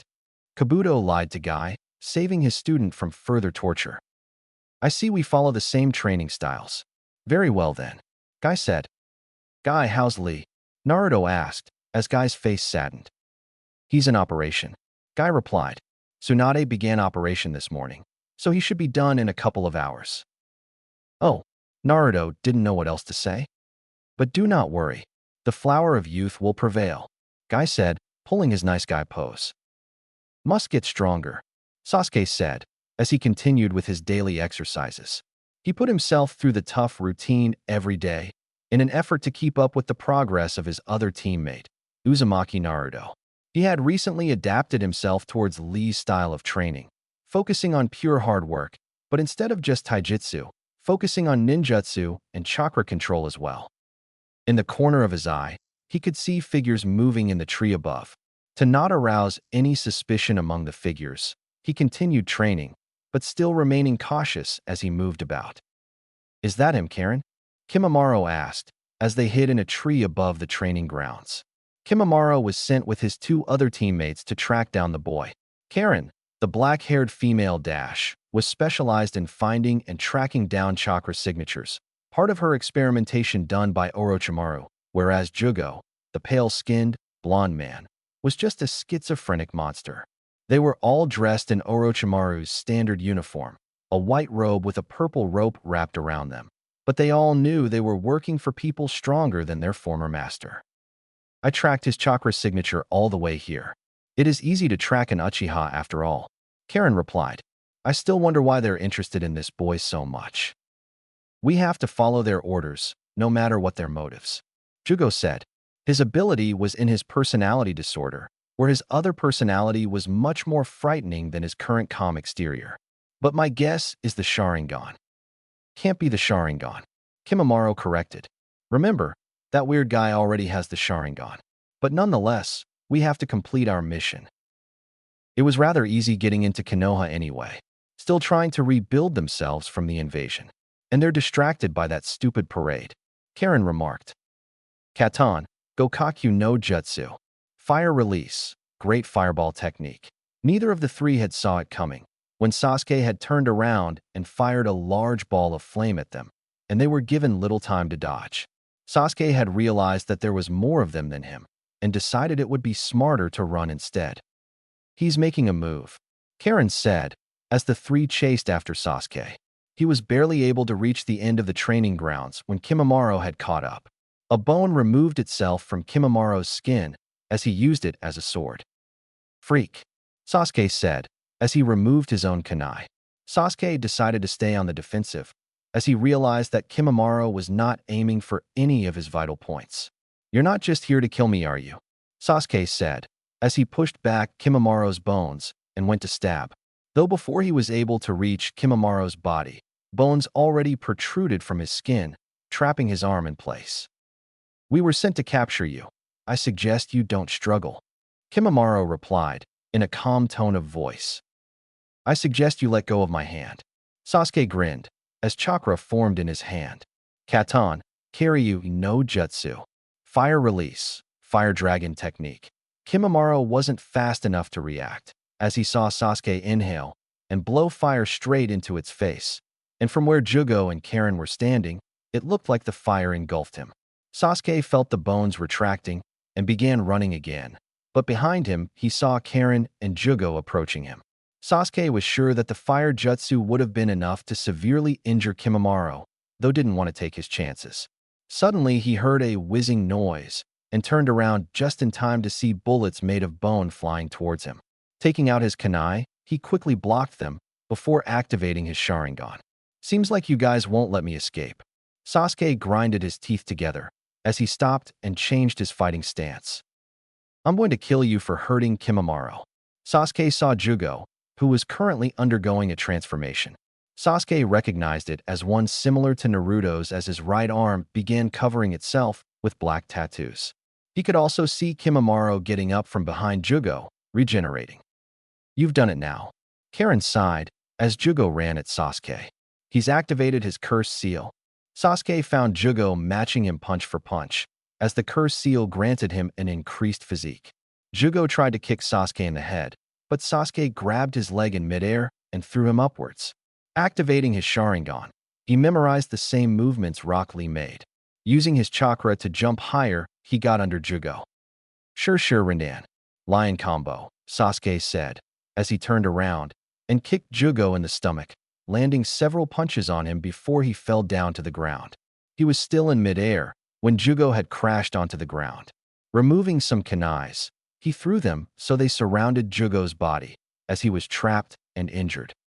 Boom, Sasuke muttered, as the explosive tags attached to all the kunai had exploded, presumably killing Jugo. Sasuke looked horrified, as Jugo, at the last minute, had transformed his arms into large red shields, protecting him from the blast. Jugo, Kimimaro called, from behind him. Calm down, we weren't sent to kill him. Kimimaro calmly put a hand on his teammate, whose body turned back to normal, and he looked uninjured. What are you guys? Sasuke asked. We're just here to capture you, and since you won't go willingly, you leave me no choice. Kimimaro said, as he changed his fighting stance. Tsubaki no Mai, Dance of the Camellia. He pulled out a hiltless sword, made of bone, as Sasuke ran at him, prepared to attack. Rasengan, Sasuke called. The attack, combined with his Sharingan, allowed him to dodge Kimimaro's bone attack, but he was a second too late, and a couple of inches too short when another bone protruded from Kimimaro's chest and struck Sasuke in the chest. Kimimaro struck Sasuke in the neck, knocking him out. Karen, Jugo. Kimimaro called his teammates. Let's go. One day later. Don't you think you're training a little too hard for a person who just came out of hospital? Fuzzy brows, Naruto asked, as he watched Lee repeatedly punch the log. Of course not, Naruto. The flame of youth is what keeps me healthy, Lee proclaimed, as he continued beating up the log. Would you like to spar, Naruto? I don't really want to hurt you, Lee, Naruto said, or be responsible for hurting you. Naruto, a voice behind Naruto said, as Kabuto appeared. What's up? Naruto asked. The Hokage requests your presence, Kabuto said. Do I have to go now? Naruto asked. I was just resting. It's urgent, Naruto, Kabuto said. You'll find it important as well. Naruto, good to see you, Jiraiya said, as Naruto and Kabuto appeared in his office. I have a mission for you. Finally, Naruto said. What is it? C rank, locating a missing person. Jiraiya replied. Sasuke Uchiha. What?